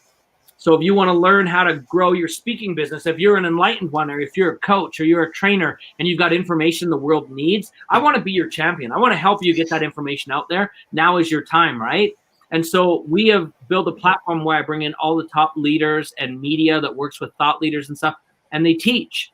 And they'll show you how to build a business, especially in COVID's environment. Like, would you be interested to know what Brian Tracy's doing right now that COVID doesn't allow him to speak? Or what, say, somebody like Marie Diamond is doing, or Joe Vitale, what are they doing that they can't get on and speak? Well, in here we talk about it. They come on and they share. Actually, what was it last week? I had Dennis Waitley on. And so it's great. And so you can go to that one too. Let's see if we'll type this one better. SpeakingBusinessMasterclass.com. SpeakingBusinessMasterclass.com. Right? Let's see. Well, I have to say that Ashley in the chat room. Thank you, Ashley. That's cool. So that's a great resource. Oh, look at that. Perfect on the first time. Totally awesome. Hey, I'm getting there. Yeah. but to be clear, it's not just me talking about the speaking business here. You've got all the top leaders that are coming in and teaching, right? So I think next week I've got, trying to remember who it is. Oh, I've got Raymond Aaron coming up. Les Brown still coming up. John DeMartini's coming up soon. Marie Diamond. Joe Vitale's coming up soon. I know we've got another one with Dennis Waitley again. So like all the top leaders are coming in and they're just sharing what they did to build the business and what they're doing to pivot during COVID. So it's awesome. You definitely want to. And all of those folks are in your film, so you guys can see them all and learn from their experiences. Their wisdom, it's all done for you. It definitely is done for you. Let me get my comments back up here. Oh, everyone's making fun of me about my spelling. About your what? That's okay. As her spelling. Her spelling. Oh, come on, guys. Okay, so we're teachable. Go ahead, make fun of us. That's fine. We're teachable. We'll get over it. That's cool. That's why I read with my heart and not with my eyes. Well, you know what, Gina, you did better than I would do. I'm telling you, it's funny because even though I've written so many books, I can't tell you how many times I've had my editors come back and say, next time, get it to me earlier, okay? Because this is just a mess. Spell check. Yeah. Well, even spell check doesn't like me, just the same way you guys know at home. Your phone doesn't like you when you talk to it and you give it an automated message and then you look at. You know what's funny is I got a guy that works for me. And I sent a message to him, hey, Dave, you get this done for me, blah, blah, blah. And then I hit send. All of a sudden, he writes me this message back, and he goes, love you, too. And I'm like, what does that mean? And then I look, and he says, read your message, hey, Dave, but hey, babe. And then it said all kinds of other nifty things. You just changed all my words. That was really nice. Well, listen, you hear me talking. Right? Yeah. I'm from Boston. Yeah. I have Oz in my By the language. way, while we're talking about phones, I got to show off a bit. This is my grandkids right there. Marcus, Desiree, Deanna. Oh, what cutie fish! I have one. I only have one. I have a grandson. Well, you gotta catch up. The more the merrier. They're not cooperating. My daughters are not cooperating. One says, "No way." Time to watch how thoughts become things. That'll help. I know, right? You can put something in the cornflakes. There we go. There you go. There you go. I don't know what it is, but all right. So it's not the Kool-Aid anymore. It's the cornflakes. Yeah. Yeah. Gonna put some in there. I need more grandkids. Somewhere in here is my grandson's up there and over there and kind of all around here. They'll find their way. Yeah. She sends me pictures. My grandson, actually, truthfully, he's 2. He's Cool. been more places than I have because my daughter travels all the time. Well, between military and just she loves to travel, so she takes him everywhere. He's been to cool places, all kinds of beaches and everything. Oh my goodness, it's amazing. Well, you got to find out how to get adopted then. Yeah. You got to find out how to get adopted by them. Have your daughter adopt you. Yeah, that's right. Yeah, bring me along.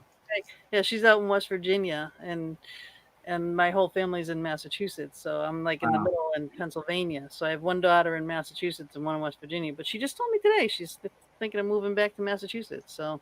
Oh, cool. Yeah. So Congrats. That'll be fun. Yeah, closer. Instead of a 12-hour drive, it'd be a 5-hour drive. Not bad. I can deal with that. But all right, getting back to the book though. I mean, in the book, the movie, the film. Well, the book's coming. We actually, funny enough, have just submitted all of the elements for the manuscript. They're hoping to have it out by November, just in time for Christmas. And the one thing that's maybe interesting to point out about the book is, although it follows the movie, there's a lot that's different, or deeper is maybe a better word for it. Because obviously when we're watching a movie, it's sometimes difficult to kind of pause it, to let it soak in and sink. But when we're reading a book, we can take as much time as we want, and we can, fold a page, stop there, spend a day contemplating, etc. So the book is a lot deeper than the movie. And there's also some stuff that, from a logistical, technical point of view, like when I was interviewing some of the speakers, sometimes they would say things, but the intonation wasn't right, or the line didn't come out perfect. And so I couldn't really use it for the film, but the idea that they shared was awesome. So I could clean it up and put it in the book. So some of those things made it in that way as well. So it's definitely much more comprehensive. Ah, yeah. I love books. Can you tell? Yeah, for sure. I see the book. I have tons of them. I usually do. I read at least a book a week, That's for the cool. show. And then I can finally read things that I like when I don't have to read a book. Oh, there you go. What you're saying is the books you read of your guests, you don't like those books then? Okay. Some. I'm kidding. Oh. Some I don't. There are a few. One or two. It's. Well, you know what? Let's be honest. I mean, even out of the, I talk about the 400 top achievers I interviewed. The truth of the matter is I've done close to 700 interviews. I just think that 400 of them are really worth acknowledging. And there's some that, in fact, you would know who they are because they're very high profile people, but I didn't think they were successful. There were some people that I interviewed that, and I'm not saying this to be mean because everyone has a different value system of what success is. Yeah. But there were some that I found they achieved a lot of fame and a lot of money, but they had the worst family life, right? Like there was serious problems going on there. I also saw some people who, quite frankly, you talk about abusive homes, they were the abuser, right? And so I can't call them a success in my mind, right? Yeah. So some of these, it's the same thing. Some of these books I read, are like, they have a concept, they have a clue, but they can't follow it through. And it kind of, when you read the title, you got it, right? You read the title and you got it. The book should have been a postcard. Yeah, I hear you. Yeah, been there, done that, and okay, I've read enough.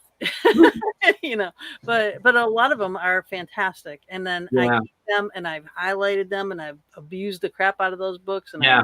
I've dog-eared so many pages that the book. Those are the books I love. I love those kinds. Yeah, and I go back and back and back all the time.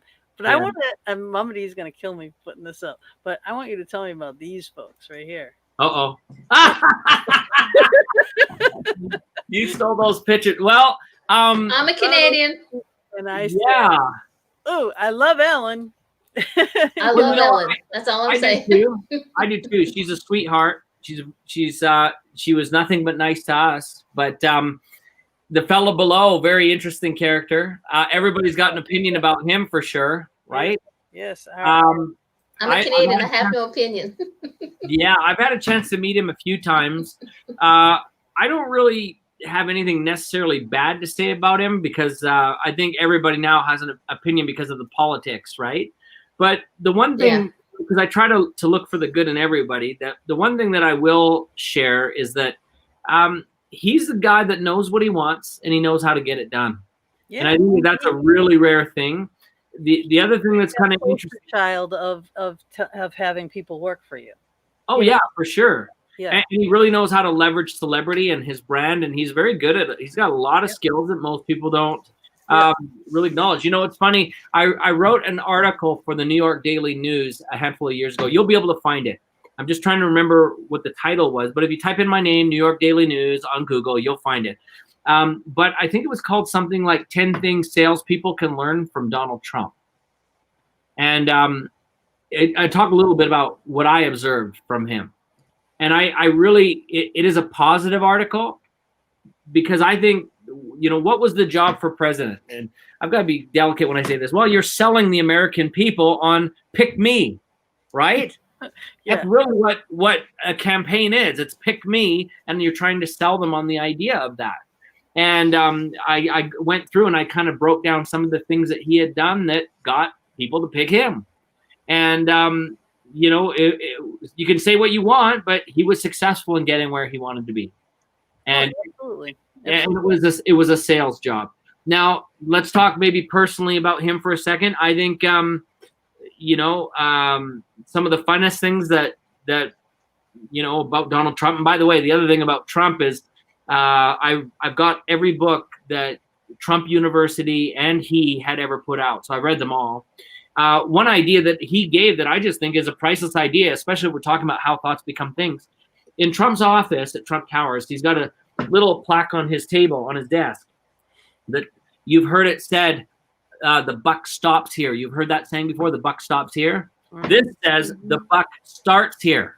Mm-hmm. The buck starts here, not stops here, starts here. Yeah. And I think that's interesting. And he's been asked about that before. And he said, well, actually, it doesn't start on my desk. The buck actually starts here.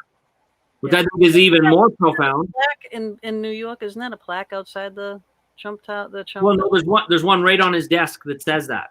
Oh, it says the buck starts here. The buck starts here. He might have it on the building too, but I just think that's a neat idea. But it's a really good reminder for the rest of us, whether you like him or not, that we have the power here. The buck starts here. Everything starts here. In fact, I'm a firm believer that resources, meaning money, always follows resourcefulness, right? So a lot of people say, you know, I don't have any money, I'm in trouble, and they explain all the problems and reasons why they don't have money. Well, the truth of the matter is money is never, or a lack of money is never a result of a money problem. It's not like money problems are not created by money. Money problems, the root of it is always here, and so is the solution. And so I just think that that's a neat idea. And by the way, it's not just money, everything. Every solution that you're ever looking for starts there. The problem, I think, with most people is they're not willing to look at it. In fact, one of the things I said in the opus, which I thought was really worth mentioning, in the film, I say there's no such thing as a problem. And everybody gasps, right? Like, really? The truth is everything is a puzzle. And if you start looking at every problem you encounter as a puzzle, and puzzles have solutions, it starts changing the paradigm. The other interesting thing about puzzles is, I don't know about you, but have you ever been building a big puzzle and you can't figure it out, but all of a sudden somebody comes and helps you and puts a piece right in for you? Well, that's the other thing about problems. You don't have to solve them on your own. In fact, you've heard this idea that says that your network equals your net worth. I believe that before it becomes your net work must become your safety net, meaning that the problems that you solve are really expanded. Like you can solve bigger problems if you've got a better and bigger network, right? In fact, I think probably for me, most of the challenges that I've ever had, especially making movies, writing books, speaking around the world, they've always been solved by other people. Yeah. Right? I've always gotten help from other people to create solutions. And that's what's allowed me, I think, to create the success that I do. Right. And that's a wonderful thing. And that's where I kind of fall down, you know, because I depend on me too much. I'm I. You know what I mean? Well, it's a learned skill. So don't beat yourself up. Just make a decision to start learning. And that's why you hear people say that if you want to improve what you earn, you have to start by improving what you learn. And then they dismiss the comment. Well, stop taking personal development quotes and posting them on your Facebook. Start taking them internally and living them, right? So really doing what it says. And I think that idea, I'll just share it one more time, about you can't expand what you have until you expand who you are. That's such an important thing. You need to understand that until you're really willing to be super teachable and make it really such a massive quest for you, it's going to be very hard to really dramatically graduate. Like, yeah, we see little things that go right here and there and good little increases that we have, but you will not be able to just change your lifestyle dramatically until you really embrace those principles. Yeah. And don't listen to anybody else telling you no. Well, the thing is, they're fools to say that, and it's also none of their business. Like, if I can be blunt, you want to come and tell me I can't do something? Who made you my king and ruler? Like, come on. Oh my God. That was a saying in my household. My father used to always say to us, and this is why one of the reasons why I became a business owner myself was if someone else can do it, so can you. Yeah. You know, and then the thing about being a girl, you know, was like, well, you know, a girl can do anything a man can do, and what she can't, you can get a mule to do it. Right? The muscle. I could do it anyway, so I didn't need the mule. Yep, there you go. There you go. But I think that's one of the biggest detriments for us as people is we sell ourselves short and we are content to play small. And so I think it's really important. Like, here's the deal is you hear a lot of people talk about if you want to become successful, you need to step outside your comfort zone. Can I say that's also incorrect? What you need to do is you need to step into your, don't step out of your comfort zone. Step into your brilliance zone. Find out what it is that you're really, really good at, and the stuff that's uncomfortable, find other people to do that, right? Don't spend your life trying to figure out how to build a website or figure out how to give yourself a haircut in the mirror or whatever it is you got to do. Fix your own dental work. I mean, that's stupid. You find somebody who's got that as their brilliance, you delegate to them, and you focus on what you're good at. Because that's why people are going to reward you and compensate you, value you, because of the talents and gifts that you have. And then find people that you can delegate, systematize, automate, and get working for you on the things that you're not comfortable with. Mm-hmm. Right? The haircut thing hits home, I'm telling you right now. I know everybody. But I'm just like, you know, of all the things in the world that I have lost in my entire life, I miss my hair the most. Yeah. I keep threatening to give her mine, but she won't let me take it. Yeah. But that's funny you were saying that you got to go with what you're best at. Is a little over a year ago, not this summer past, but the summer before, I did a fundraiser, and these two ladies asked me to join them with it. And I was like, yeah, not a problem. And the reason they asked me was because my face was out there. I was not afraid to ask people for donations for the prizes and donations for the fundraiser. I'm just kind of like, I'm going to give you the chance to say no, but I'm going to wait to hear for that yes. So that's, you know, to me, it's talking. Yeah. Well, you know, it's cool that you mentioned that, because I think it's interesting. If you look at any organization, they thrive when people can find where they fit best. And if your job, if your feelings, if your confidence was to talk with people where other people couldn't do it, then you're in the right place, right? Whereas then maybe somebody else, their job is to do the haircuts for this thing, right? And that's not your thing. So everybody has their place. And I think, you know, it's interesting because I teach a lot of entrepreneurs how to build high-level businesses. And the truth is entrepreneurship, business, it's all about learning how to find the right team players for the right positions. And the more you can find someone's expertise, it's kind of like what Steve Jobs said once. He said, we don't hire smart people and tell them what to do. We hire smart people so they can tell us what to do. And so we can find the smartest people in each of their core areas and let them really run their show to the best of their ability. Then suddenly we've got a winning team, right? And winning teams are always successful. There's so many ways to find those people too, you know, with all those, the websites that are out there now. What do you call that? Monster. Oh yeah, there's so many. But you know, one of my favorite things is to also go and look for my competitors. Now, what do you mean competitors? To match what they're doing and steal their employees? No. To actually collaborate with them. In fact, you've seen that word compete, right? Let's just write. Whoops, hang on here. I'm stealing still my granddaughter's paper here. You see the word compete, right? Compete, right? Compete. Everybody looks at it that way, but what you want to do is you want to say, where do these guys not do something that I do it? Where's my strength, their weakness? How can we work together? And let's now complete. One letter difference. Complete, yeah. Right? So that's what we want to do. And I think too often people are looking, how can I do all this work? And they're afraid of their competitors. No, they can be your greatest source of support if you know how to play well with other people. In fact, great example is my movie.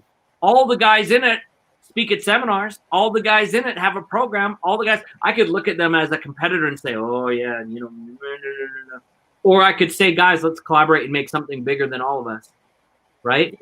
Yes. Yeah. See, that's what we try to do here. You know, we are trying to bring forward all this information. Not that we're in any competition with any other shows or anything like that. I don't care. You know, I'm not trying to get to the top of the heap by any chance. All I want to do is help people, you know, bring them information. So, you know, this is what we do.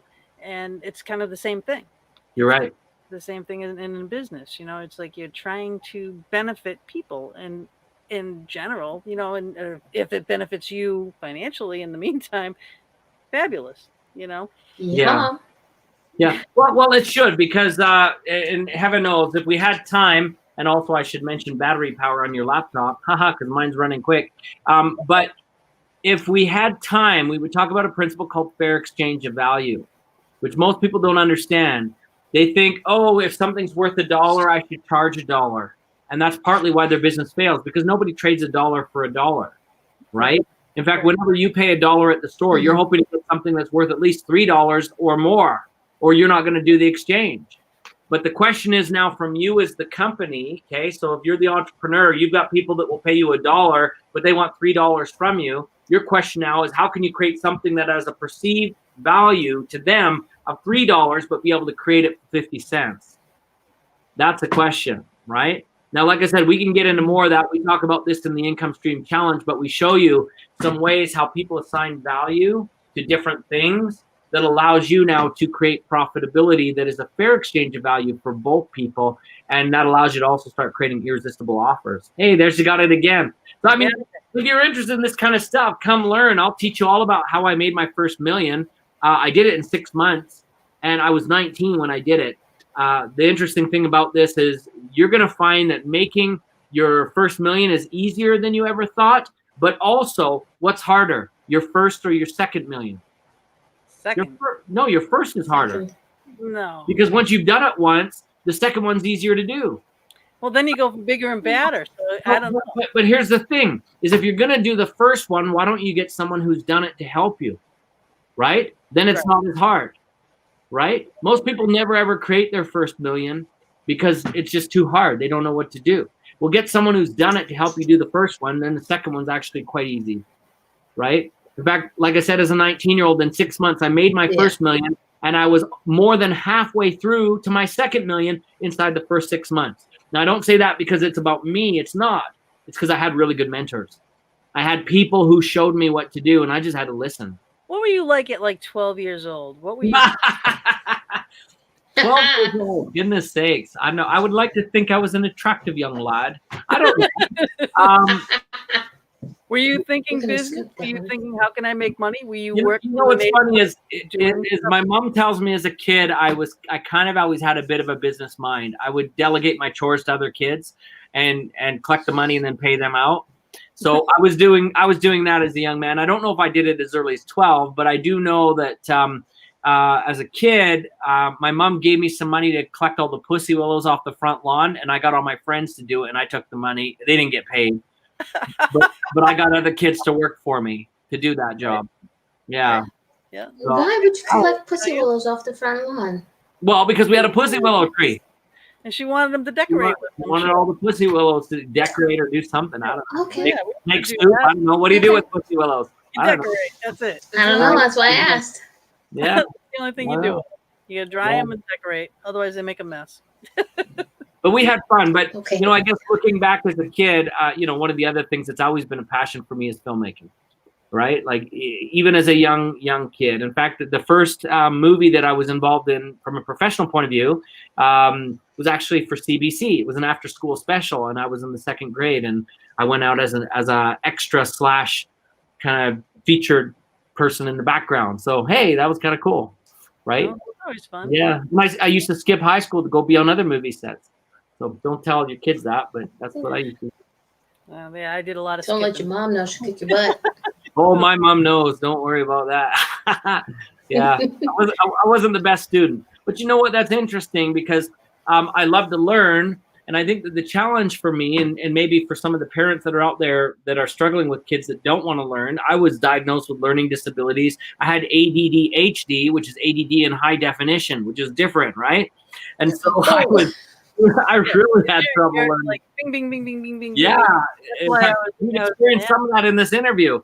But let me tell you, the thing that was interesting is as soon as I got out of school and I could now choose what I wanted to learn, and I could also see the purpose in what I wanted to learn, I could learn.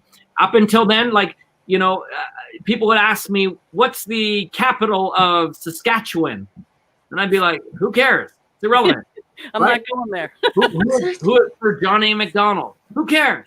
Like, how's that ever going to make me money? Right? If you're not Canadian, like he's like a prime minister for us or something. It's Saskatchewan's one of our provinces, right? But it's totally irrelevant information, right? Here's someone saying, when I was a kid, I'd spend money on office supplies for my future office envelopes, you name it. Okay, here's a funny story for Ashley.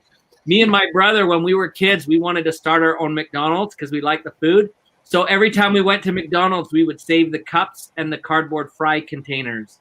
And my dad eventually had to throw them all out because we thought that's what you do for McDonald's. You save them, you refill them up, you send them out to your friends, and that's how it works. So we felt like, hey, we've already gotten how the McDonald's supplies. We can open a McDonald's. Didn't work out that way. Yeah, didn't work out that way. Yeah, I mean, I've always been that. I mean, I have a brother and 2 older sisters. They were boom, boom, boom in a row. 5 years later came me. Now, each one of those, you know, my siblings, they all have like a unique and individual talent. Well, I got tons of them. So it's like, well, I don't know which way I want to go because I'm an artist, I'm a builder, I'm a two-bell diva, I do all these different things. And, you know, it's like, whatever I want to do, it's like, I'll learn how to do it. You know, if I need it done, I will do it. I will learn how to do it and I'll fix it. I'll learn how to build it and I build it. I learn how to rip it out, I rip it out. You know, all these things. And so that's me. So from a child, I was like at 12 years old, I was making more money than my mother working all week. I was working a weekend and I was making more money than she was. That's cool. That's cool. Doing it, working at it.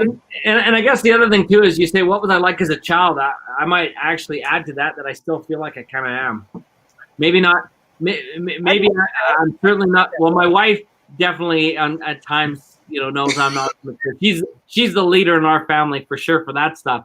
But I think, being honest, I feel like I'm still living my dream, my authentic purpose to who I am. Yes, I'm joking when I say that. I have adulted up quite a bit, but I'm still having tons of fun with what I do, right? And I think that's why do that? That's a huge important part, I think, of success, right? Like, remember earlier we said real wealth is money and time. Well, let's add this as well. It's money, time, and I think a passion or an excitement around what you do. You know, it's funny. I was talking with John DiMartini once. John's actually one of my best friends, and we've spoken together all over the world, South Africa, UK, all over Canada and parts of the US and all that. And we're really good friends. And we were talking about this idea of the word passion. And, you know, we both felt like it's misused today, because passion, it really is about, everybody says it's love. I love this. I'm passionate about that. But that's actually not the origin of the word. The origin of the word actually deals with suffering. In other words, the passion of the Christ, right? You hear that? Yep. So the question is, what do you love so much that you're willing to suffer and sacrifice for? So that's something to think about, right? Like if you've got a goal or a dream or a business or something that you want to do, are you willing to kind of get in that line of fire for it? Are you willing to step up and make some changes for it? Right? Yep. Yeah. Yeah, no, because it's not all sunshine, daisies, lollipops, and rainbows, and unicorns and all that kind of stuff. No, it's not. It's work. But however, like we've been talking about, it's like you find what makes you happy. If that's what you want to do, then okay, there's a way. Yeah. Just because you don't know every aspect about it, you may not know how to do payroll, so that's why you hire a payroll guy. You may not know how to do your accounting or do this, or, you can't have your hand in everything, but there are people that have that. So, there's no harm in saying, hey, I need help. There's nothing wrong with that. The coolest thing about nowadays, and in fact, I own several companies, and a lot of my students, I'm dealing with companies all the time. The cool thing about today's environment is there are so many either consultants, virtual assistants, work for hire type or contract type people where, quite frankly, you don't have to have them as a full-time staff member to support you. Just even speaking about payroll, I've got a fellow that he's just absolutely awesome, but he's a trained accountant out of the Philippines, and he takes care of my entire payroll, sends it to me, shows me exactly what he's done. I just sign off on it, and then he takes care of everything. I don't have to do a thing, right? In fact, what's really funny, going back to phones, is I can actually take this as my complete office right now. Yeah. And just before COVID, it's funny, my wife and I took the grandkids and some of our other kids that were able to, that were not dealing with school, and we all just went and did a big kind of Mexico trip. And while I was there, I just a couple hours a week, I could do all the business I need to, and literally a couple hours a week, right? I've got a book coming out called The 6-Minute Workday. It's not out yet, but in literally 6 minutes in a day, I can manage my whole company. Like an 8-figure business I can manage in 6 minutes a day. And thank goodness for technology, right? So you don't have to hire anybody. You don't have to have anybody full time. And the other thing too that I think is really kind of interesting is a lot of your people you can include in for percentage pay. In other words, there's no guaranteed wage unless they create something that produces value. And we talk about that in the Income Stream Challenge again, right? There's a lot of people, especially in other countries, who just have amazing skill sets. Like, let's talk about the Philippines again, where they can produce amazing results, but it doesn't cost you hardly anything. And they'll take risks. They'll do a percentage, right? Right. And interns. Student interns. In fact, I did a book with Richard Keel, who was Jaws in the James Bond movies. You remember 7.5 Feet with Mel C? Richard was a really close friend of mine. So we wrote a book together called How to Take Over the World and Maintain It. And so I had quotes from him as a villain and then me as a personal development guy. But they were both inspirational, right? And we had a student intern build the book cover and do the formatting for that and all this. And it worked out great. It was perfect. Yep. And I use them in design, because you have to have that to graduate. You have to have so many hours as an intern, Yeah. So I had Decorative Solutions was my design business. So I used to get calls all the time. I need an internship, So I had so many, Very cool. Very cool. Very cool. So just to let you guys know, I'm looking at my battery here. I've got number 7, so I'm almost hitting the deadline. But I don't know how long you guys have me for. I'll plug in if you need me to, though. Well, we have 9 minutes left. Yeah. So let's aim for it and hope that 7% equals 7 minutes. Yeah, right? Maybe if it doesn't, well, we'll do it. All right. Well, then, okay. And I apologize. We're, obviously with COVID, and now the kids are going back to school. We've taken a break, so we're actually, I'm actually in my wife's art room here today. So this is pretty good. I'm not in the office tonight, but normally in the office I'd be plugged in for this. Oh, well, hey, you know what? It's worked. You're here. It's almost the end of the show. And, if it comes we're having fun, right? Out, right? Yes. I mean, I've enjoyed this. I've learned a lot. And and I want to get the rest of your movies. I mean, I want to see the rest of them Yes. because I haven't seen them. I want the And workbook. I know, right? I want the workbook. I don't have the workbook. Yeah. I mean, I had the movie, but I don't have Well, the workbook. my advice is you'll also probably want to, if you like some of the content we've talked about, you'll want to get the Personal Power Mastery book, which is just simply available on Amazon. But that book also has all kinds of really cool stories about with the top achievers, but also regular, average, everyday people who've been able to take the ideas that some of them that we've talked about tonight and really do extraordinary things in their life. And I love that book so much because it's got exercises and activities, and it's written kind of in a, how should we say, a bit of a neuroscience way to help those lessons stick and go deep with people. So I'd recommend that that'd be a book worthwhile. And I think it's like $14. It's not expensive at all, right? But definitely we're looking at. Let's see if I Trying can. to find it. It's got a picture of me on the cover. You'll know it. You'll know you got the right one. That was my publisher's idea. I never like pictures of me on the cover. I always feel kind of, oh well, it's what it is. There it is. Wow. I know, huh? I'm getting good. I'm getting good. So that's the book, and that's the talks that you normally do when you go around. When have you had any scheduled? Like tentatively? Or Actually, I am going to try and plug in here. We have not only had some scheduled, but we've had quite a few rescheduled. Right? Like obviously with what's going on for COVID, there's a lot of things that are changing and going forward. Let me just grab this. One of the things that I think is really kind of been a big challenge for us is also normally when we release the movies, we do a lot of live events so that people can join us to actually watch the movie in real time with us.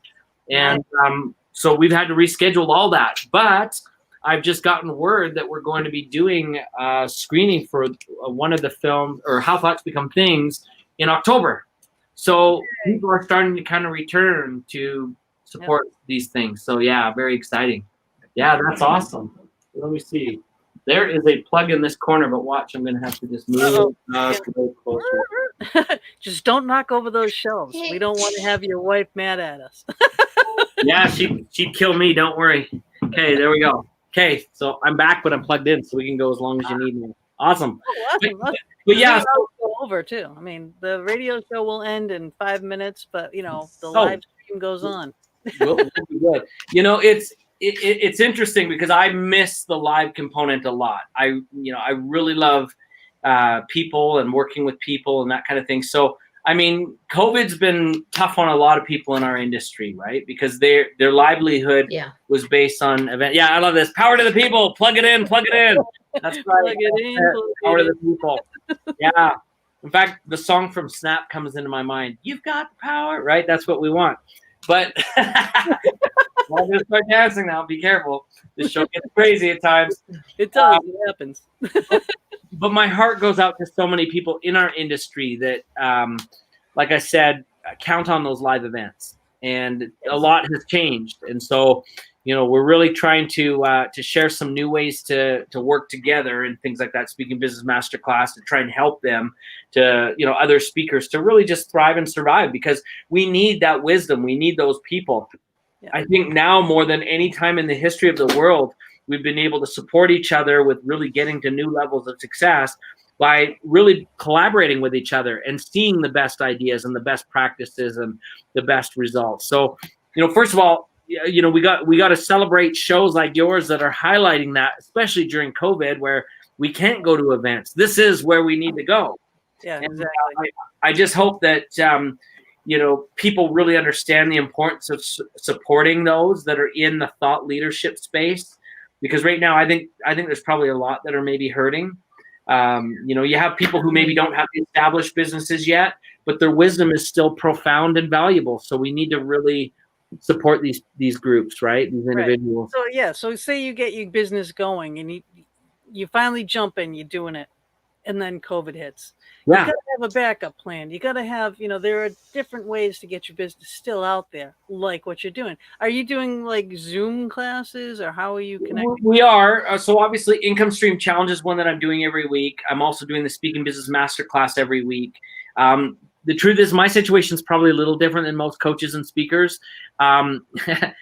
This gets funny, but if you were to right now go to Google and just type in #1 passive income coach, you're going to see pictures of me everywhere.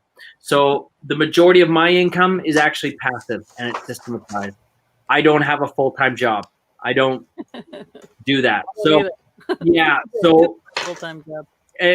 But it's kind of like that story of the ant and the grasshopper. Remember, the ant did all the work throughout the summer, so the winter he could relax. Passive income, which is a really strange term, it doesn't mean work free. And I always wish they would put income before passive in that phrase, because the truth is I built the income actively. It took work to do, and it took creating systems and strategies. But once it was built, now it becomes passive, right? And so this is really, I mean, I've been working on this since I've been 19. So I really didn't worry too much when COVID hit. But like I said, I've seen a lot of people who it's been devastating. This would be a good place. All right, 90 seconds for the radio show, but we can still stay live. However, the people just have to realize that there is help out there for them. They did, so they don't have to lose everything. I mean, people are panicked. They're just panicked. Well, what about this? What about that? I'm losing this. I'm losing that. Well, you know what? I mean, there's different ways to get your business out there, and you guys might have, someone in there might have an opinion, something else to offer them. Okay, look at Doug Vermeeren. I was right. Ashley is right. 2020 is the year of the pivot, and that's what we've got to be willing to do. So great wisdom there, Ashley. Right. So I just want to do this just for the end of the radio show. So www.howthoughtsbecomethings.com and www.douglasvermeeren.com. VERMEEREN.com. Okay. So those are the websites that you can go see the books, the movies, everything is on those websites. The master classes, please share this video. Please share our YouTube video. Subscribe to our YouTube channel. We appreciate it. 10 seconds. And thank you, Doug, for being with us for Blog Talk and on the Fox Den. So I'm going to just end that. But if you want to hang out for a couple minutes, I would appreciate it. So let me end this. She's got to be the business. Blog Talk Radio. Goodbye. Okay.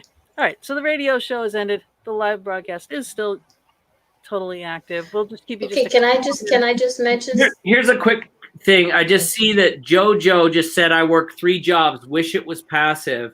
JoJo, I totally understand where you're coming from. I'm going to invite you to please come join us at that income stream challenge. I've got lots of people that were exactly like you, with 3 jobs or more. And there's a lot of cool things that we can show you how to build it passive. I'm just looking for more paper here. The thing to remember is that creating passive doesn't just start either it's passive or it's not. That's not the way that it kind of works. It actually is in degrees. So what we can even do is look for ways to make your workload, even with the 3, more passive than it is. And you'll see the shift begin to happen, and we'll also show you how to create income streams that will support you. So if there's some of those jobs that you're doing that you don't like and they aren't providing what you want out of life, we can show you how to build income stream to replace some of that, and then you can let go of it and just shift to be more passive. Let me maybe just explain a simple concept. If I were to ask everybody listening today about what does financial freedom look like to you, probably you would type things like the ability to be where I want, with I want, who I want, blah, blah, blah. I want to travel. I want to see the world, blah, blah, blah. The truth is, get that idea out of your head right now. Financial freedom is not an emotional experience. It's an actual number. And so if you look at all the bills that you have every month that are requiring you to do the 3 jobs, so in other words, what's my mortgage? What's my car payment? What's my insurance? What's my utilities? What's my groceries?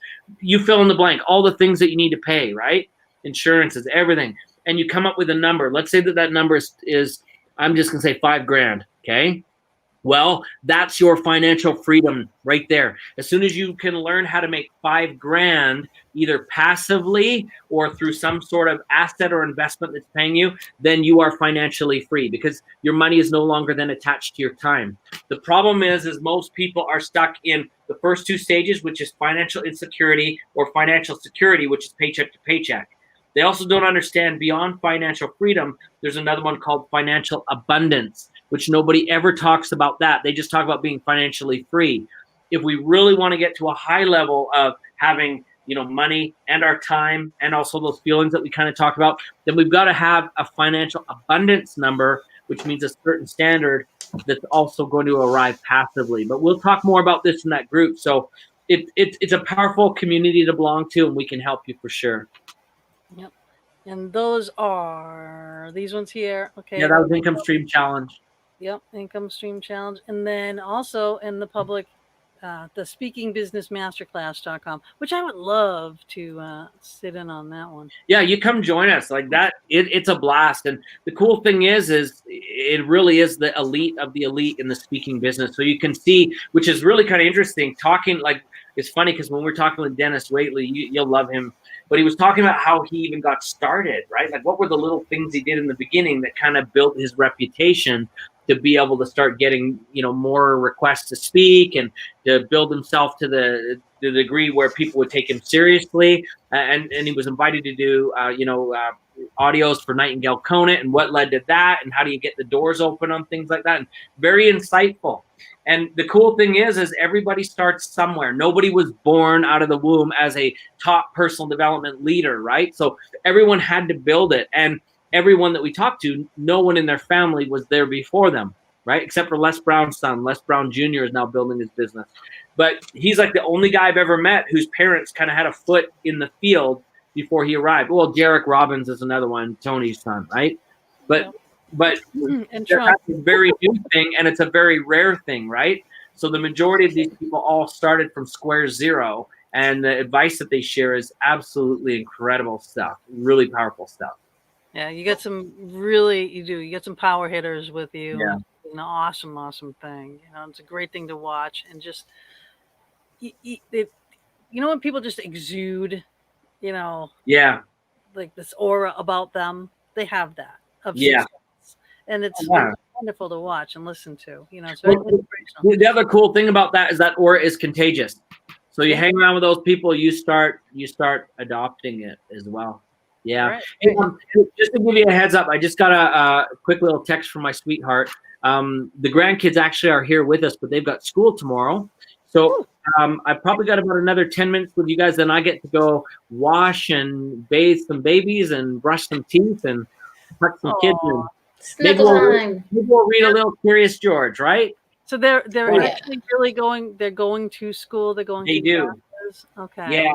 Yep. They have their masks with them when they go there, and they've got all kinds of what do you want to call it? Kind of different sort of strategies to keep them from getting too close to each other and all this stuff. So far so good. Fingers right? crossed. Fingers crossed. Yeah. I think this was the first week this week for us in Canada. I know in the US they often start earlier, but I think this week was our first week for the kids. Yeah, it always depends on our winters. How the more school days you have off, you start earlier the next year. So who knows? We have snow days. Yeah, we get snow days. We get snow days. That's how our system works. So it's how many snow days you have off. I remember as a kid coming up, like I was raised in Canada. I've lived all over the world though, right? Like I lived in China, I lived in Europe, I lived everywhere. But I remember coming home as a kid in Calgary in the wintertime wearing a full like ski suit or full, what do you call them, like a snowsuit and all that. Kind of thing. And I had to go to the bathroom when I got home, and I couldn't get with the zipper to get the zipper down. Oh yeah, thank goodness I made it. But wow, that was a scary experience, I'll tell you, for real. Being like a 6-year-old, you can't get out of your snow stuff. My mom used to stick us in the snowsuits. And again, like I said, when I have 3 older siblings and 5 years later me, well, I had a lot of hand-me-downs that was packed in storage for 5 years, and then I finally got, it's like, no, it fits. It's like, and JoJo's saying that they have hurricane days. I think that's my kind of scary, right? He's in Louisiana. Yeah. I think probably some of the scariest things, like I've been in a couple earthquakes. I used to live in California as well, so I've been in a few of those. But I'll never forget, I was in Brussels, Belgium, and I was there. I had a roommate at the time, and he was sleeping in a bed above me, and we had a 5-point earthquake in the middle of the night, 2 a.m, and I was like, whoa! And then he leaned over the bed, and all he said was, "Grow up." we got no. I was like, wasn't me, friend. Yes. No thanks. I'd be, Wow. I'd be leaving. Yeah, that was kind of funny. Where did you go to school? I've done school all over. So I did all my up to high school in Canada, and then from there I went down to school in the States. So I went to school in Idaho. I went to school in California. I went to school in Utah, and then I also went back to Canada and I did some continuing ed there. And then, funny enough, when I lived in China for a year, I actually worked with education leaders in China and kind of taught motivation and learning philosophy for from Western teaching philosophy to Chinese teachers. It was really fun. Here, Ashley's saying, Douglas, you're phenomenal to listen to. Very approachable. Great choice of guests this week, ladies. Grateful to be able to listen in late. Ashley, you're awesome. I appreciate you saying that. I think I probably speak for the ladies here. Every once in a while, it's good to hear you did a good job. I don't know. Right? So, really good job. That's why I'm having you late. Otherwise, I would have booted your butt a long time ago. Nice. Well, who knows? Maybe we'll do it again. Technical difficulties. Yeah, well, I would like to do that. I mean, on this venue, we can have up to 10 people. So we could have, we could have a bunch of the people that are in the films. Well, the other thing that's kind of interesting is, as you can imagine, having interviewed 400 of the world's top tubers, I got a pretty good Rolodex. And so even on some of our entrepreneur trainings, I've had, for example, the founder of UGG Boots. I've had the co-founders of Ted Baker. I've had the girl that did all the marketing for Uber. I've had all the people who, like one of the former CEOs of Nike, Reebok, the Avita Group, Christian Dior, head people in Disney. So you name it. You tell me if you want somebody, we'll talk to them. We'll get them. But they've all got really neat stories, right? So there's a lot of really cool people. Especially Disney. The what do you call it? Imagineers? Yeah. What are they called? I think it's called Imagineers. Yeah. There's some neat people there. In fact, one of my friends is like the head of animation for a lot of the big movies. I don't know that he's there anymore, but he was through the era of right after, I guess it would have been, I think his first movie with them was Aladdin. And then he was out of there by the time they were doing, I'm trying to remember, it might have been Rapunzel, but it might not have, and I'll tell you why, is because remember Richard Kiel, who I mentioned earlier, who's Jaws and Dave's mom, he did voices in Rapunzel. He was the Viking guy, Vlad or whatever it was. And I'll never forget, he called me on his way to the audition for Disney on that, because he was like, I've never really done work for Disney. I'm kind of having a little bit of panic here. Help me. You're my motivational friend. What can you do for me? And I'm like, okay, first of all, take a breath, right? This is where we're going to start. So, I know a lot of neat people, and obviously some of the thought leaders that we have in our films, I'm sure many of them would be honored to come in and share their wisdom with you as well. And there's a lot of really cool hidden gems out there. By the way, I might even throw this out too. I'm always looking for hidden gems. So I'm looking for people for my upcoming movies. So reach out to us through that Speaking Business Masterclass. I'm always looking for people that have got great stories and great content. Absolutely. I mean, I know a lot of people too. Cool. We've had many, many, many interesting guests on the show. A few, but one. What? You know what they say? They say there's always a few monkeys in every family tree, right? So. Oh yeah. Yeah. Yes. We will not mention names. We will not do that. But we had one very, very challenging show. But but we were professional and we did it off real well. Well, thank you guys for not pointing it out that it was me. It was you. Absolutely not you. Absolutely. No, you'll be going with us to hell. Let's just put it that way. Nice. Yeah, they have cookies. We're going to be good. We'll be good. That's so funny. Cookies and dogs. There we go. Well, I really appreciate you guys. I think I'm probably going to have to scoot here and go get some. We don't want the ready. grandkids to get mad at us, so off you go. Yeah, but thank you for having me. I feel very honored, and I appreciate our time together. We had a good time. There's certain shows that you just feel that are super fun to do, and this was one of them. So I had a good time. Oh, thank you. Oh, and Jojo says, and yes, dogs go to heaven. Nice.